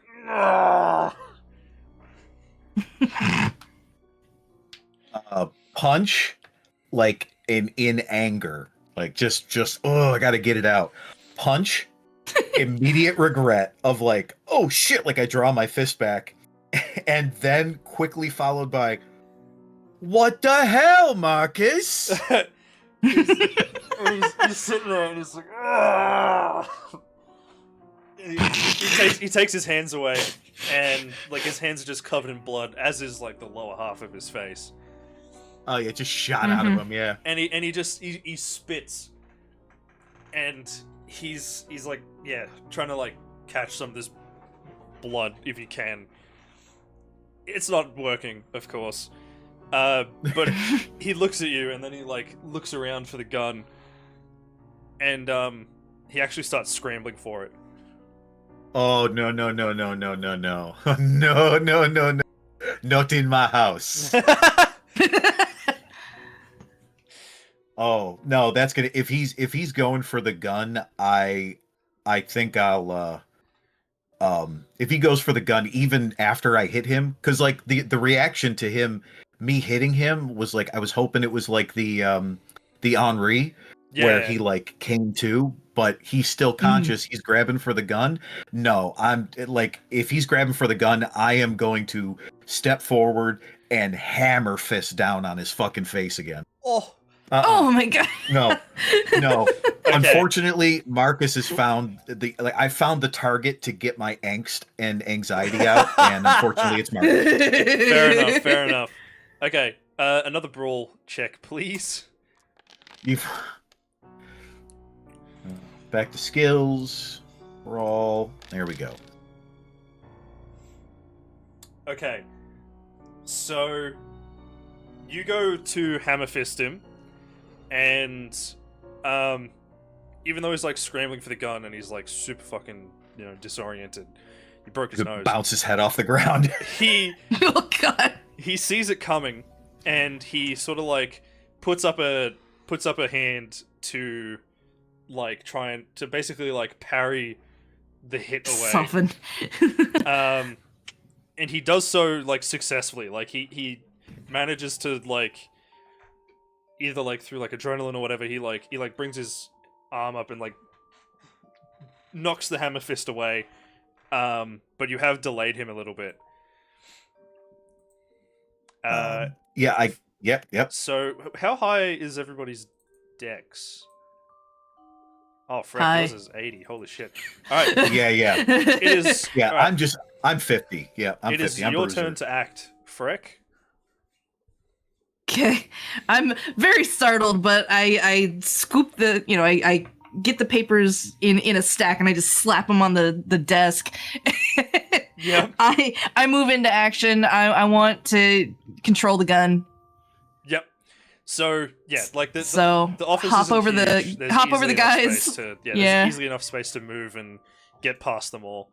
Yeah. And yeah, you basically like leap over this little scuffle that's happening on the ground, and yeah, just like you like scoop up the gun, yeah. Yeah. Yeah, and yeah, you like jump over, bend over, scoop up the gun, just out of fucking Marcus's reach, and he kind of like hits the floor with a fist, and then looks at Louis, and he kind of realizes like this is not a position to be in, but he is still going to try and take a swing at you, Louis. So yeah, another Don't brawl mind check. if you do. Another brawl check. All right. Okay. So yeah, he didn't roll very well. Meanwhile, you rolled very well. Okay. So yeah, this means that you hit him back. You parry his blow and you hit him back. So roll me damage, please. All right. So 1 sec. I did my movement. I did my action. Can I ready my sword as well? It is an action to draw a weapon. So right now you can still use the cane as like a fucking bludgeoning weapon. This is stick. Yeah. No problem. Oh wait, jellies. 1d3 plus 1 plus 1d4. So that would have been 8. That would have been 8 damage the first hit. Okay. Oh my god. Okay, so disregard. He is unconscious. Okay. I never clicked on it to roll damage. You said max, and all I saw was 1d3 plus 1. So gotcha. I didn't realize brawling was an additional 1d4. It's your build. So because your build is 1, you get an extra 1d4 damage bonus on melee attacks. Oh my god. Yeah. Oh my Bonk. god. So that means that he has taken a critical injury. So he scrambled for it, and I went to go punch him again, and he just didn't move. Yeah, you hit him. His head like bounced. You hit him, and again you feel like the crunch under your, like in your arm as you hit him. So I'm gonna say not only have you broken his nose, you have also probably dislocated his jaw. And when he hits the ground, his head bounces off the wood paneling, and he like in his like daze he like scrambles for the gun anyway, and then just like stops, just unconscious. So that means that he's taken a major wound. Oh my god. He's not dying, but he could not maintain consciousness. So well, I couldn't ask for a better situation. But yeah, like still, Freck, I imagine you jump over, you control the gun. Oh yeah, I control the gun no matter what. Yeah. But he is unmoving, an unmoving individual right now. The detective just pop him. The detective, you hear like running footsteps, and a few of them, in fact. And after a little bit, the detective, Bartholomew and Henri both show up. Oh, sorry, all show up. Not both. There's 3 of them. Brain, what are you doing? And they see Marcus unconscious and bloodied, and like a pool of blood very slowly sort of forming around his like face and head. And they look at you, and you've definitely got like spatterings of it on your fist. Yeah. Oh yeah. Yeah, if I hit him in the nose or broke his nose, I got a nice splatter on like my pants. Absolutely. And they see you holding his gun, Freck, and the detective looks at you both. He's like, "What the fuck? What happened?" I'm holding it by the barrel. Like, yeah, of course. I'm not holding it as to shoot. I am not. He was gonna shoot me. Yeah, I've got hand sort of like on his chest, and I'm cocked with that right cross. If he fucking tries to move again, he is breathing. That's a good thing that you can feel him. Yeah. And he's like, "What do you mean? Wait, okay, what the fuck? What do you mean he was trying to shoot you?" He rounded the corner and lifted the gun at my face. He tried to shoot me. And then I'm assuming you, Mr. Fucking Pow Pow, you know, guns. It was just one POW, the Oh, detective. fucking hell, don't. Jesus. And he looks at Marcus's bloodied form. And he's like, "All right, I am not fighting you ever." Okay. He saw me punch Henri, like. This is true as well, but this is like wow. Oh yeah, no, this was plus, but yeah. Yeah, and Henri looks at Marcus on the floor and he's like, "Oh, God, he just said he was gonna make sure you were okay. I don't know why he would have tried." Yeah, he well, pointed at he was Ash. fucking successful. We're okay. But I kind of peek back in the room. It's like, is there something I didn't see? Was he shooting behind me? What the fuck was that? it's just the room and you guys. Yeah, and so I pretty much I repeat that yeah, Freck was going over the what they read in the manuscript, and I heard footsteps, so I made myself real scarce, and then Marcus stood in the doorway and started to point his the revolver at Freck, so you know, he got what was coming to him. Yeah, I'll fucking say, Jesus. All right, Henri, and he's like, yeah, I got you, and he like picks him up and basically scoops him over his shoulder. Brings him back, yeah. Yeah. Yeah, something's broken. Careful with his face. It's all right. It's just a little blood. It'll wash Oh, out. jeez. And he carries him Crying out back. loud! God, I hit him like a punching bag. Oh shit! Like a punching Oh, bag. Dude, you hit him like a fucking cement truck. Look, I'm sorry. I'm Oh, sorry. don't apologize. I didn't mean to. Don't apologize. If he was pointing that gun at you, that's self-defense. Shit, I'll put in a good word for you. Yeah, thanks, detective. Yeah, if we make it out of this, yeah, I appreciate a good word. Oh, no, trust me, you guys, you're clear. In my books, you's clear. Anyway, fuck. Let's go back, shall we? You got the papers. You looked at it. Oh, right. I go back in, I pick up the stack, and I bring it. As Freck walks by to go get the papers, I just grab the revolver, like just around it, like a mid, just take it out of your hands. Yes. Yeah, here, yeah. Yeah. God. Now you see where I got the yeah from, the people. Yeah, no doubt. Yeah. And yeah, you scoop up the my manuscript, and the extra papers that that Lewis was letting me hold. 100% the reports and whatnot.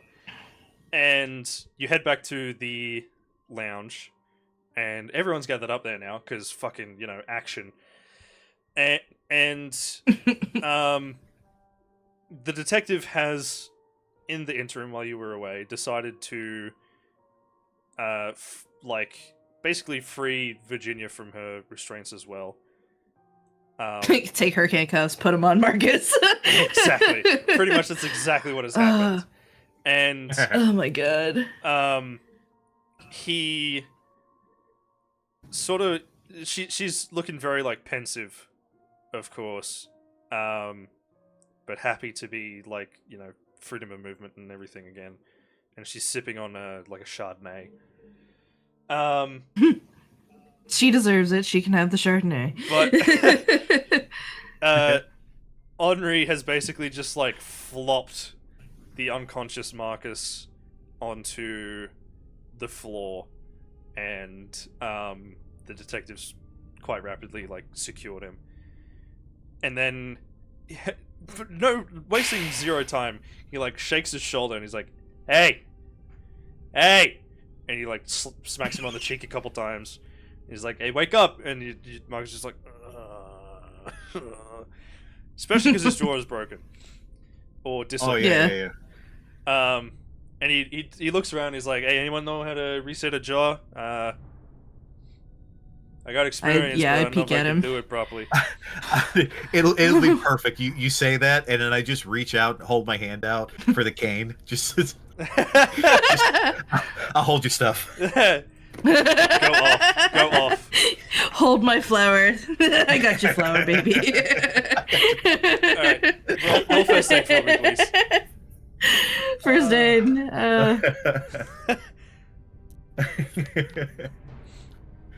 Yeah, sweet. Nice. So, nice. Yeah, it's rough and gross, and it feels awful, but you sort of, you pull his jaw back into place, and he grunts through like his like stupor, basically, like he's awakening from unconsciousness. I take a wet cloth, I clean him up. But like it's he goes like like it's pain and relief, right? And he's still like half unconscious, but he kind of just starts like mumbling like, Dr. Gray, manuscript, money,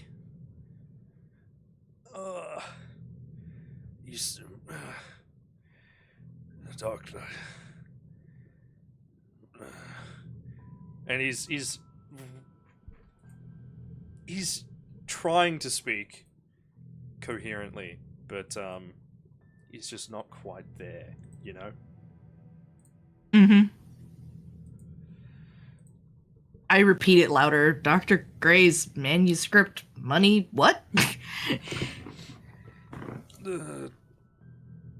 Take it. Claim it. Ours. Oh.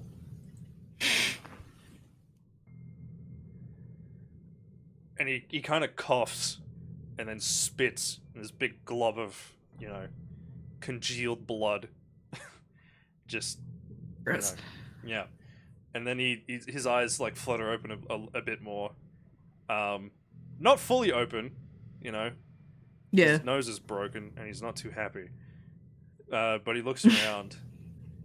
Yeah, join the fucking club, pal. and he looks around, lifts his head up a bit, and then he just goes like, "Oh fuck," and sort of lets his head drop onto the hardwood. So,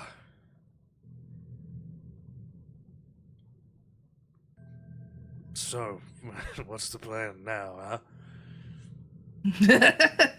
Hold on one moment. Mercenary Mark, thank you for the raid. Hello, everybody. Let's go.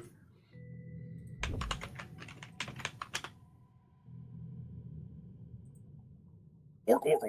Word. Work. Fuck yeah. Got the busty mods on. Yeah. Why not? At least it's not the pyrocynical pyro mod, you know? Ha. Anyway, thank you for the raid. Appreciate it. What is this treason? What do you mean? Treason. It's treason then. No. So.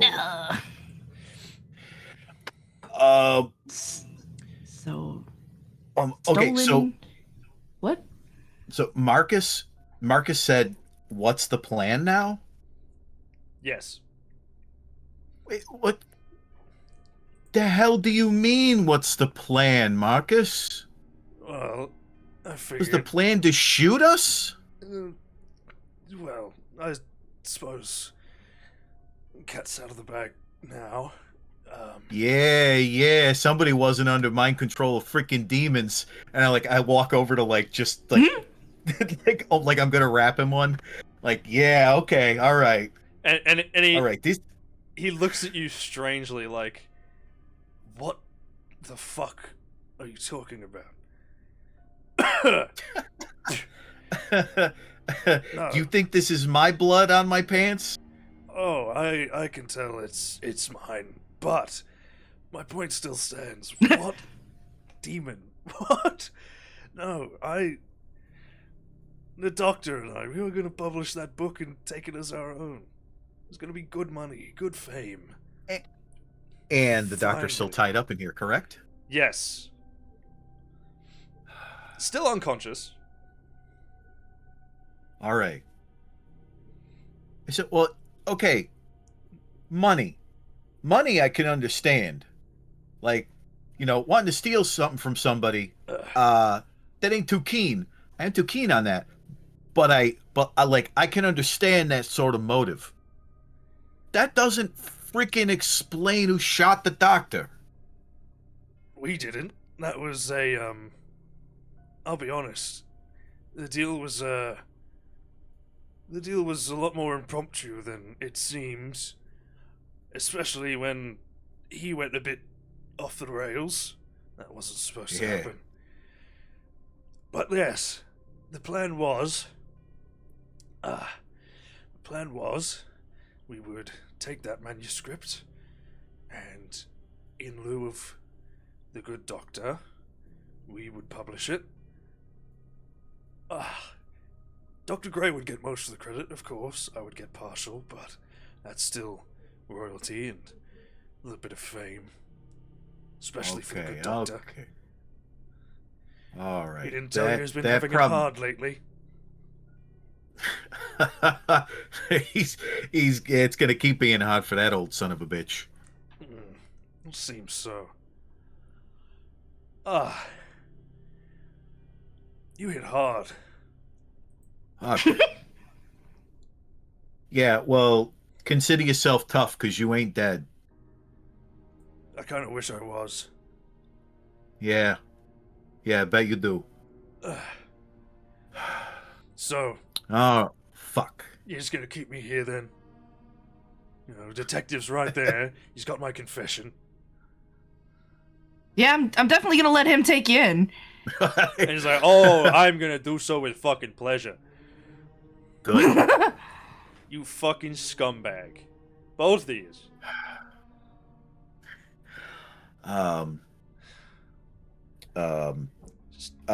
Let's see. I turned to Marie and I'm just like, did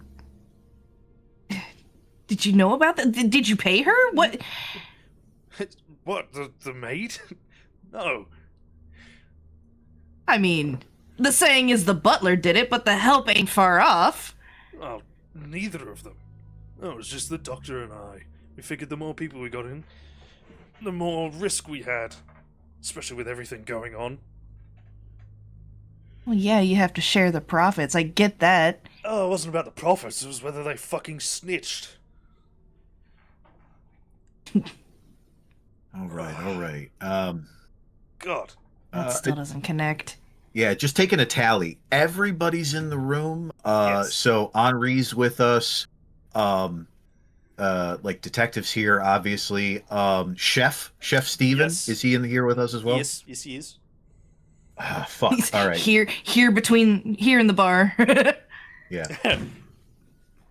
And like I look around the room and I kind of go, okay, Chef as Marie, yeah, well, yeah, what should?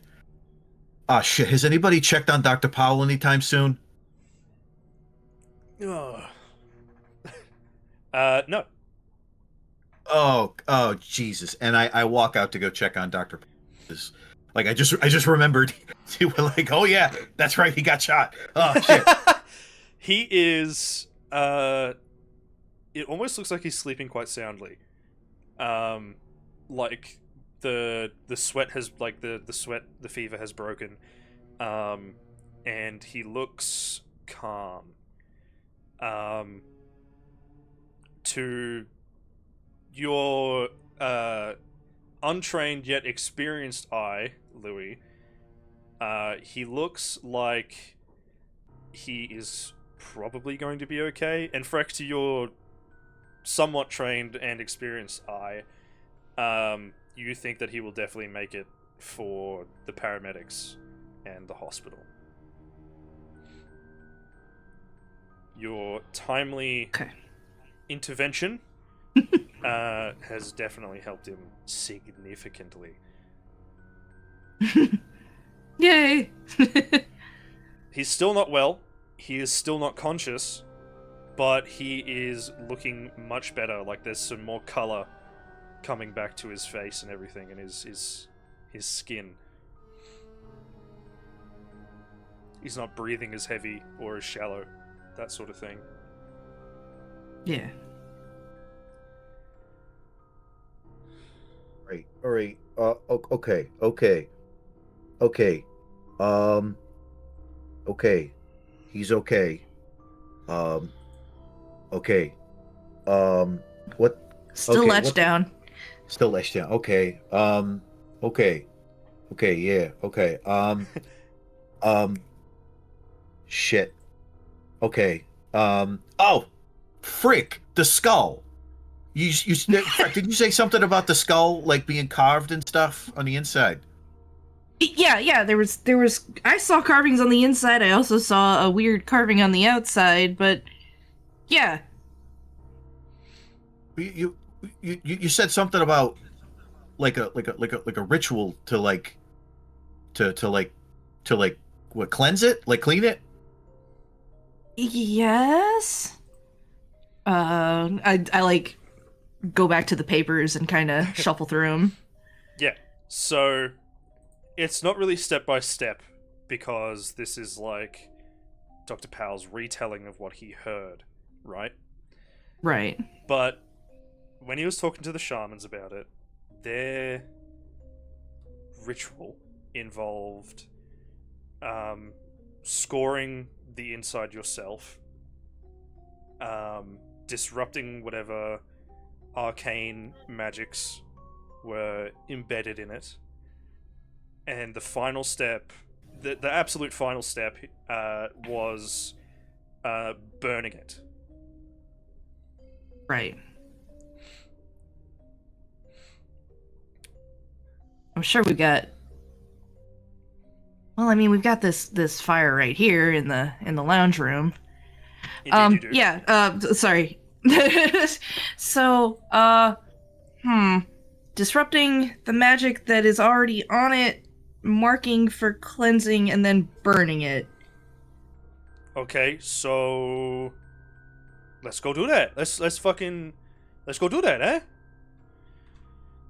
Yeah. You know how to do that, yeah? No. The book on the floor. The book on the floor. Maybe there's a little more in there. So I just run to the library. It's like, all right, I guess we're following. You don't fucking move. Excellent. And he points at Marcus and he kind of just like shrugs. The jig is up. Yeah, pretty much. And yeah, Henri, feel free to hit him again if he moves. and he kind of gives you like a sly smile, and then he cracks his knuckles like real loud. Yeah. Oh boy! And that does put off Marcus a little bit. You can kind of see him like shimmy away a little bit. Yeah. Hey, fuck. And yeah, you run back inside. I can't remember if you left the book on the floor or if you put it back. I did. Okay. Cool. No, I left it on the floor. That's right. You did. So it's still open to like that page talking about this tribe and like the disparate like retellings of their tale and stuff. As you have a look through and you're comparing between the manuscript and this book, there is one thing that sort of both of them have in common, and that is this mentioning of, like the witching hour, midnight. Oh. And, how in these tales, like this fire raged, like, well and truly the most powerful late at night. But both authors just sort of write this off as being like, fire looks brighter and more dangerous at night, Right, right. I mean, it's got to be getting close to midnight. It is. There's a clock in the library, and you see that it is 35 to midnight. Okay. Okay. Aside from that, it mentioned, like, there's no other real mention of, like, the fires. There's some stuff about symbology in the open book that Dr. Powell doesn't really mention fully. And there's a few, like, examples of, like, the symbols. But Dr. Powell explicitly mentions this ritual. The other book doesn't. Right. Okay. So I can look at the symbols that are in the book, and maybe there are symbols drawn in the manuscripts, and I can cross-reference perhaps the actual Yeah. skull. Yeah. So I'm trying to remember. I think you drew it, but that's We gonna got be a fucking the ages end. away. Yeah.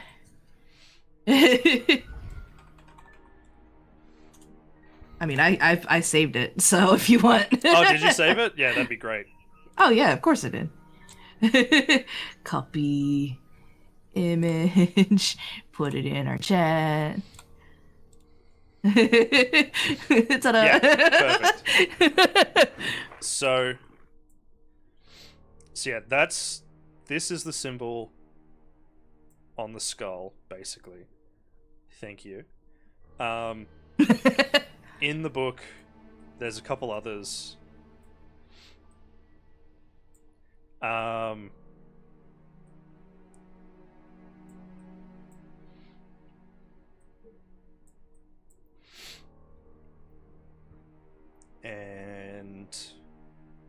there was one more. Fuck, hold on.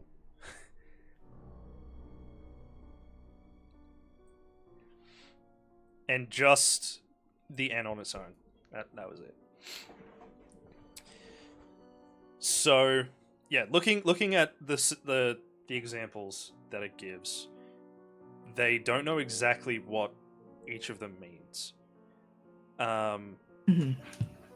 They think this one has to do with, like, flow or spirit or something along those lines.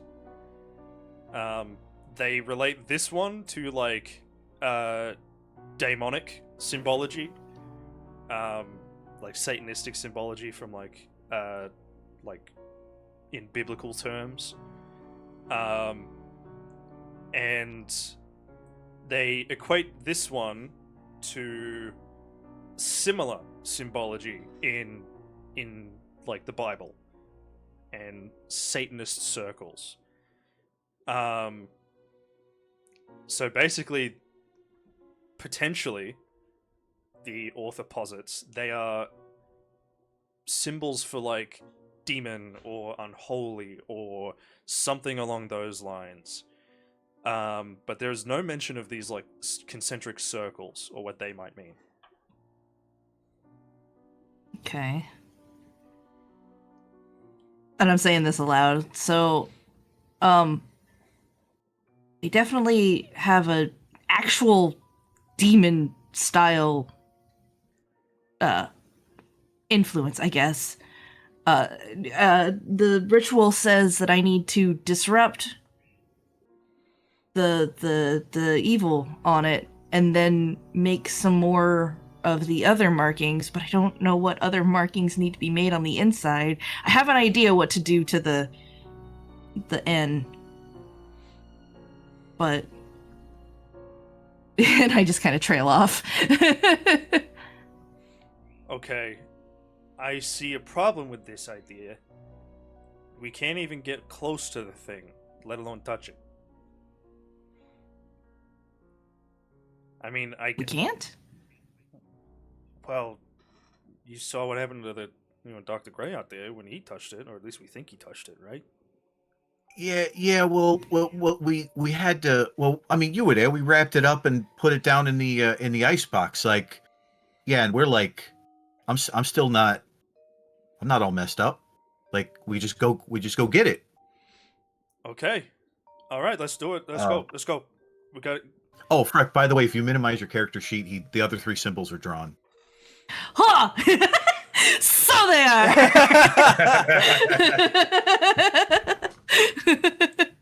Surprise! So these are on the inside of the skull? No. Or So those are in the These are books? the ones that were in the book as like examples. So this one was like Okay. mentioned flow or spirits or something along those lines. This one was one of the daemonic, potentially biblical things, as was the N. But there was just no Okay. mention of like what the concentric circles mean. Gotcha. All right. Yeah. Let's go down and get it because we'll need to put it in the fire when we're done with whatever we're doing. Yeah. Okay, so yeah, you head down. Takes you like a minute or two to actually get through, and it's still wrapped up. But the really concerning thing is, Is the icebox is no longer an icebox. Oh. well, in the area around this wrapped up skull, yeah, it's Damn it. it's a lot warmer than even upstairs. And you can see like dripping, like the condensation is dripping from like the ceiling and stuff. Oh my god, Doc's gonna kill me for ruining all the food. Oh god. You know, if he survives, I don't think he's gonna care. Yeah, you're right. Yeah. Okay, yeah. Get this fucking thing out of here. Here. A small price to pay. All right. These So- are the things that I can comprehend, so that's what I worry. So, Right. are you doing anything here, or are you just going to take it straight up? Just gonna take it straight up. Okay. Uh. So, you take it straight up. Which one of you is grabbing it? That's me. Okay. You scoop it up in it was wrapped up in like curtains, basically, like quite thick Yep. curtains. Yes. It feels warm through them. Ugh. And you bring it up with you, and the detective draws his 45, and he's like, "All right, Whoa. no, it's just in case. All right, just in case, just in case anything fucking Okay. weird happens." Okay. All right. Okay, all right, let's get to it, shall we? Are you sure about the gun? We've been able to beat the shit out of these demons thus far. Well, just in case. you know? Anyway. Alright, okay, alright. What was this third one again? I'm sorry. As you see, I'm labeling them. It was like they equate it also to like demon, basically, Okay. Alright.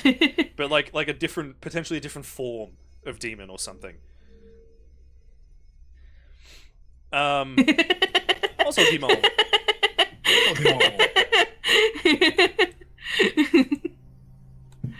Alright. Sick. So, yeah, you bring it up with you, and the detective like ushers everyone into the other room, like the bar room, and she's like, "Just until we, figure this shit out, all right? Don't fuck with us." And he closes the doors. Dr. Powell is still unconscious, as is Dr. Gray, and you set it down on the table. And I'm assuming take the cover off, and it is just untangle like it. a blast of heat. It's like Ugh. hot summer's day. Like you Front know row how at you the Metallica concert. yeah, like you know how you like when it's a hot day and you're inside and it's cooler inside, and then you take a step outside, it is a literal wall. It's that. Yeah. It's that. Yeah, it's Florida. That wall of heat. Oh no, the demons brought Florida with them. Ah. Like, oh man, I know this heat. And the thing that really worries all of you, that symbol in its head, it almost looks like it is embering. Oh no. Hmm. Yeah. Yeah. What Yeah. is the plan? What are you doing? Oh my god. All right. All right. I'm gonna. By the way, the smell of like brimstone, sulfur, that is like Oh yeah. Awful. poweringly like strong. Oh! You still got some of those. You still got some of those rags, like the compresses, rags, towels, napkins, whatever they were. Yeah. Okay. Oh, I'm just gonna grab one real quick, and I'm gonna like wrap it around like a handkerchief, so like give something in front of my face because it stinks so bad. Fair. And I'm gonna reach under the I'll offer to reach under the carpet or the oh my god, I just forgot the Curtain. word just blank. A curtain. Curtain. I'm gonna reach like under the curtain to like the skull, and like if you want me to, I'll offer like if you want me to position it in a certain way so you can like inside of it, like I'll manipulate it through the carpet. I'm not gonna touch the thing. Like direct contact. Okay. As you get closer, it is like the it's hot to the touch. Ugh. So I would probably want to flip it to look inside where the other markings are. Yep. So yeah, I'm assuming Jellies, you just flip it up so that way Fret can have a Yeah, look. yeah, yeah, Um, absolutely. And yeah, it's hot to the touch, almost too hot to hold, and even being like this close and holding it through the curtain, like there is like this blurring on the edges of your vision, and this again, like this whispering in your mind, but this one for all of you is instead telling you to relish the cleansing flames and the destruction and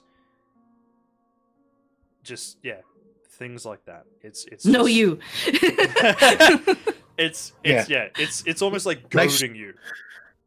Nice try, voice. I don't like relish. If you would have said ketchup and mustard, maybe we'd talk to put it on a dog. Maybe, but no. Maybe. But you brought up relish. You fucking Mustard and ruined onion. it. And yeah. In fact, I will have you both make sanity checks for being so close to this object. All right. Oh boy. All right. Either way, you are going to see what's interior. Damn, good fucking roll, Jellies. Ooh, not so great roll, Freck. Okay. Wait, that's a 1.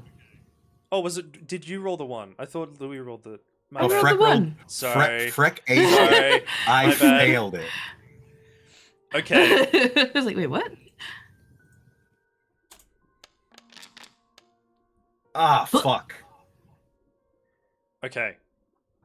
So, it's a 5, Yeah, it is. which does mean you now have to make an intelligence check to see if you go temporarily insane and Alright. have a bout of madness. Okay, so I'm gonna take the 5 off of my sanity, right? Yes. Okay. Oop. So wait, your starting sanity was 60.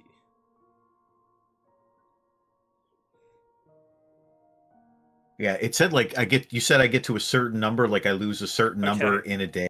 So And I lost it, right? Like I went past the hold number. on. I want to make sure it's above that amount. Okay. Because technically,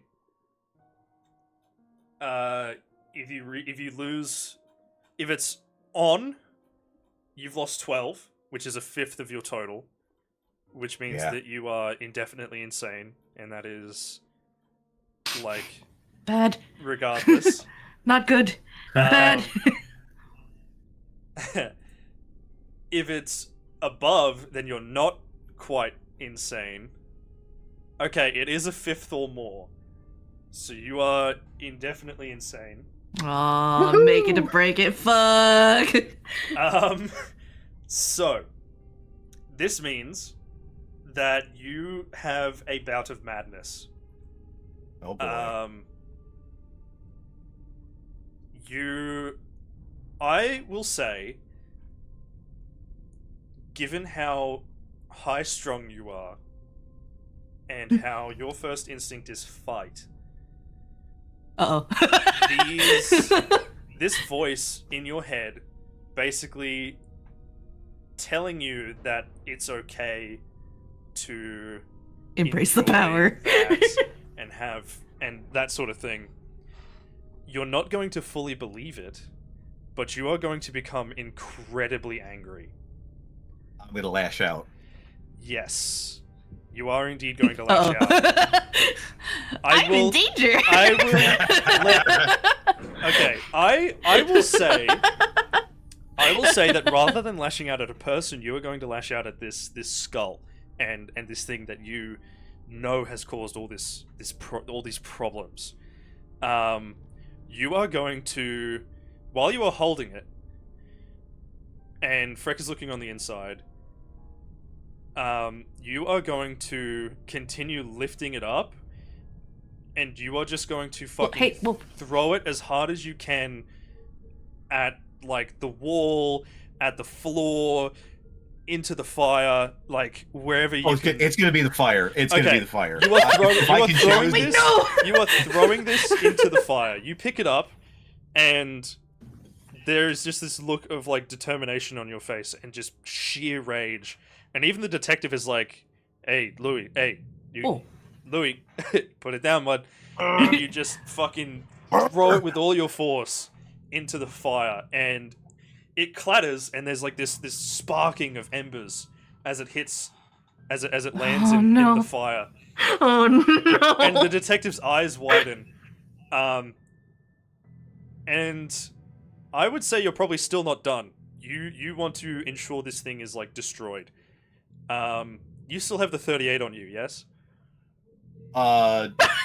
No. You have the revolver. Yes, you do. Oh, You took the revolver. Okay. All right. Fuck. You mean I wouldn't just start punching the thing in the fireplace? I think you have enough wherewithal to know that's going to hurt. So you draw the 38, and the detective's like, "Hey, whoa, Louis," and you just bang, 3 shots into the fireplace and the skull, and you hear, like, the impacts as it hits the fire and, like, the brickwork, and, like, there's, like, more embers, more sparks. A couple of them land on the carpet, like the rug that's in here, and you do see it start to smolder a little bit. Your long-lasting insanity is that you have not a streak of sadism, but you have an explosive temper now. And you believe wholeheartedly that this object is the devil and needs to be destroyed entirely. We're working on it. Faster. So, it is still in the fire. The carpet is smoldering a little bit. The detective rushes forward and, like, takes off his coat, and he throws it over the skull and tries to pull it out. Click.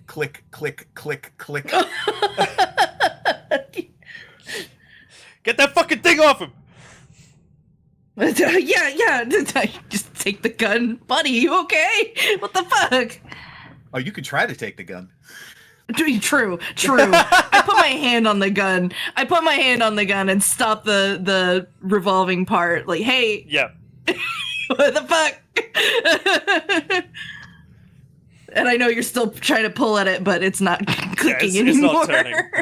Yeah, the mechanism has been jammed. The detective pulls out the skull, and he lays it on the table again. I just look at Louis, and I'm just like, "Hey, that's the third part. We need to do 2 more parts, and then we can put it back in the fire. Okay, okay." There's a like, that grumbling a dad would do to not say a swear word, but he's got to like Yeah, yeah. I know. Look at me. Though I'm super pissed, am I still able to maintain some wherewithal to help her? You have your faculties back with you. Okay. But you have that underlying insanity. Okay. All right. So if I have my faculties, I stop, and I'm just like, please let go the gun. I do. And with all of my strength, I'm gonna whip it through the open door. Yeah, dude. It's unloaded, so yeah, fucking bye. And it like bounces off the wall, and you hear it clattering along the floor. And Okay. and Henri and Bartholomew stick their heads through from the bar room, and they're like, and Bartholomew pipes them. He's like, "Is everything okay?" It's fine. Oh, good. And they both just kind of like back up and like close the door. So while Louis was holding it, though, you could see the inside marks, and they look like striations. Like they're just solid Just lines, notches all the way through. Okay. But they're all traveling in one direction. And Okay, it so is they're like completely covered in them. pointing. Okay. So I can't really add any more, not really. Eh. Eh. But yeah, and the skull's allure is getting stronger as time passes. Right. I focus on this symbol. Mm-hmm. I need to disrupt it. Now I want to disrupt it with a Catholic cross. Okay. But you've also given me flow. So, yeah, that was one of the symbols in the book as like an example of like their symbology. So, how would you like to do it then? I take my pocket knife and I start carving. Okay. So, are you focusing on the N or on the entirety? I want to do the entirety. Okay. So you scratch down the skull with your pocket knife, and it makes like this like sound as you like scrape through. And as you're like scratching through, there is this like psychic scream in your mind, like something is in like terrible pain, and you're scratching through, and it just keeps screaming and screaming and screaming until you're finished. But it does feel like this like draw has waned.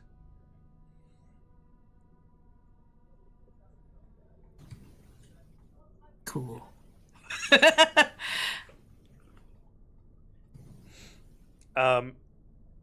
Dr. Gray sort of like moves a little bit in his restraints.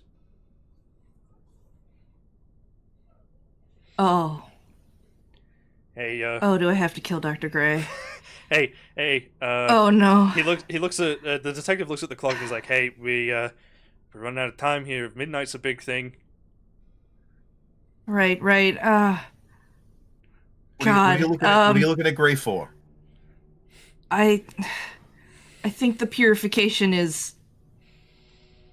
Maybe I put it on his skull. All right, what next? What would you like to do next? Fuck.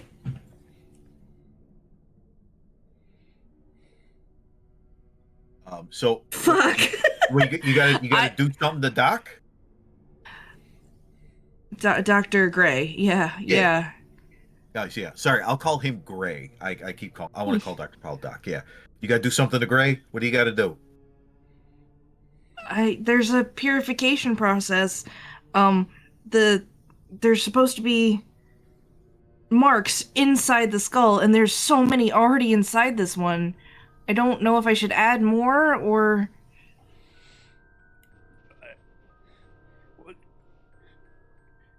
Well, what are you waiting for? You fucking do something. Oh, okay. I just put the skull in the fire. Okay, so yeah, you throw it in the fire, and you see it somehow pristine still as it sits in this fire. Mhm. And you wait a little while, probably only about 20 seconds, and there's still no marks. And then the detective kind of shakes his head, and he grabs it again, pulls it out, and he's like, okay, there's a step missing. Didn't work. There's a step missing. Yeah. So you's done the arcane thing because it's a symbol, and you said it needed a mark or something, but there's a lot of marks on the inside, and you can't fit one. So, but you still need to mark it. So what do you do? What's the plan? What's the plan? I don't know. I guess I'd maybe start marking a little bit around the inside and see if that does anything. Yeah. Just matching the lines as best as I can. Okay, so yeah, they're like little notches, and they're spaced like equidistant apart. Mhm. And you cut on the inside, and like, are you joining the lines, or are you trying to notch your own? Notching my own. Okay, you notch your own mark, and it's not like, it's like between the lines. Mhm. So like, if they're going like something like that, I imagine like you just Trying a new mark, one. like, Yeah. there. And you like scratch it in, and again there's this like scream in your mind. And I'm assuming you're manipulating it using the curtain while you're like cutting into it. Yes.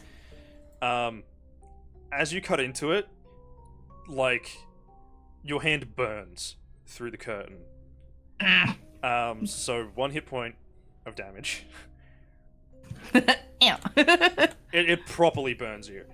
Yeah. In fact, it's so hot that you can smell burning, My own flesh. but fabric burning. Oh, okay. And then the detective's like, "Did that do it? Is that good? Did you do it?" And I just keep, marking through. you know, It just keeps marking the screaming patterns, and yeah. screaming and screaming the whole way you're doing it. I go as fast as I can, and I just kind of complete the pattern that I've started. Yeah. And yeah, it is like a clusterfuck of like markings inside this skull. Mm-hmm. And I'd say a few minutes would have passed, and the detective looks at the time, and he looks at you, and he's like, "Okay, are we happy? We got 4 minutes until midnight or whatever hell happens at midnight." I guess The Out of character, do we need to do you think we would need to also inscribe it with the, like, that Christian demon mark, out of character, since it already had the Look, N? out of character, I will say that you have performed the steps of the ritual. yeah. Okay, cool. So yeah, I'm just like I'm kind of just like fumbling and like, ow, my hands. It's I think really I've completed the fucking pattern. Yeah. So yeah, I throw it back in the fire. Yeah, I imagine you don't even bother like taking the curtain off of it this time. You just like throw it in. Yeah. More and kindling. More fire. This time, the skull like immediately bursts into these brilliant red and blue flames, and Ooh. there's that psychic scream is just louder than ever. It's like overwhelming. And then the carpet that was smoldering with the embers, it lights. Oh, stomp on those. As you're stomping on it, the fireplace keeps spitting like embers and little like burning bits of wood as this skull burns, and this voice screams this guttural scream. And before long, it is like almost too much. And then you feel a hand on your shoulder, Freck, as I'm assuming all of you are trying to like stop a fire from like starting. No, I've given up on stopping the fire. I jump into action, if that's cool. Yeah. So just as you jump into action, I imagine you like turn around. Dr. Powell is standing up and he's like clutching his wound. Whoa! And he looks at all of you and he's like, "We leave. We're leaving." Yeah. Go. Because I was about to tell Louis, like, grab the couch so we can get Dr. Powell out of here and tell the detective to scoop up Dr. Gray and Marcus. I was thinking about that as well, yeah. And oh my God. Oh, okay, yeah. Let's go. And I start scooping up Marcus and. Oh, Marcus has been moved to another room. Sorry. Oh, okay. Yeah. I'll tell Henri to get Marcus, and then I will pick up Dr. Gray. Yeah, and you and the we detective just all help. Get out of the house. Yeah, you and the detective help Dr. Powell sort of stumble out of the building, and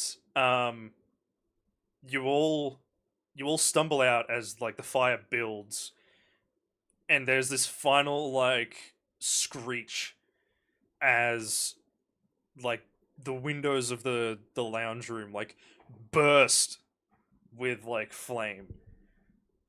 And you collapse on the front lawn as you watch this beautiful manor that all of you have been to many, many times before just succumb to the flames. And you're all disheveled, exhausted, more mad than you were previously, some more than others. Some more than others. See, Louis, we don't have to worry about the food. The whole place is gone. And yeah, like you lay Dr. Gray down, and he's still clutching at his wound, and that's when you hear sirens in the distance, as these like blue lights peek through the trees, as red. As an yeah, sorry, red at the time, wasn't it? As an ambulance rocks up, and they kind of like stare in disbelief at the house on fire, and like the amount of like people just sitting outside, and the amount of people that are hurt. But they take Dr. Powell, and they start like treating him, and we'll sort of do like an epilogue.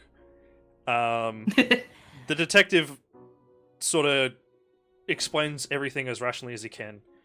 He pins most of it on Marcus and Dr. Gray, who are both now in prison. The estate is gone, like almost in its entirety. The flame claimed the building and some of the forest before it was put out. And all that remained was basically just ash. Louis, you, after I would say probably a few days, you come out of your fugue state of like underlying insanity. But sort of like the lingering trauma of the night doesn't leave either of you. There is a person dead, and there could have been many, many more, including the man that you came to see. People you thought you trusted were untrustworthy. and your eyes have been opened to the realities of the universe, the supernatural. And there are things still that neither of you really understand. And I imagine, Freck, a lot of that is reflected in your artwork now. Yep. I get a job with this Ub Iworks guy. And Louis, you go back. And the hold on. Oh, and yeah, the demon in the mountain might show up in this cool Fantasia flick that's go. upcoming. Let's go. Yeah, but you wanted to push it to OG be Disney like even animated. worse. But they're like, no, it's for kids. Yeah, Louis, you go It's for back. kids. You go back to boxing. More screams. But you end up sort of closer to Dr. Powell and like all of his affairs now through like sort of that bond Yeah. from that night. Bartholomew, Marie, Henri, they're all still in his employ. Marie sort of still has night terrors about the night and Oh. what she experienced, especially like, you know, the Yeah. dream and the understanding that she probably did shoot Dr. Powell. Dr. Powell, of course, he fully understands. Yeah. And rather than sort of focusing on the physical in his studies, Dr. Powell has taken a really sudden interest in the occult, the arcane, and myth and legend. Virginia sticks around as well. She helps out during the investigations. But really, from that night on, it was never really the same. And you kind of have to double check everything just in case. Just in case. And that would be the end of it. Woo! Well done. That's awesome. Well done. That was a pleasure. Thank you very much. Thank you guys. Thank you. You did very, very, very well. Yeah, fucking A. Congrats. You did it. Some people got hurt, but and only one of you went insane. So And that's a I'm a price weird Dr. artist. Power was willing to pay. yeah, Louis was not prepared for the horrors. And Freck's an artist. Yes. I'm an artist. But yeah, I must away, unfortunately. Yes. I Yeah. have work.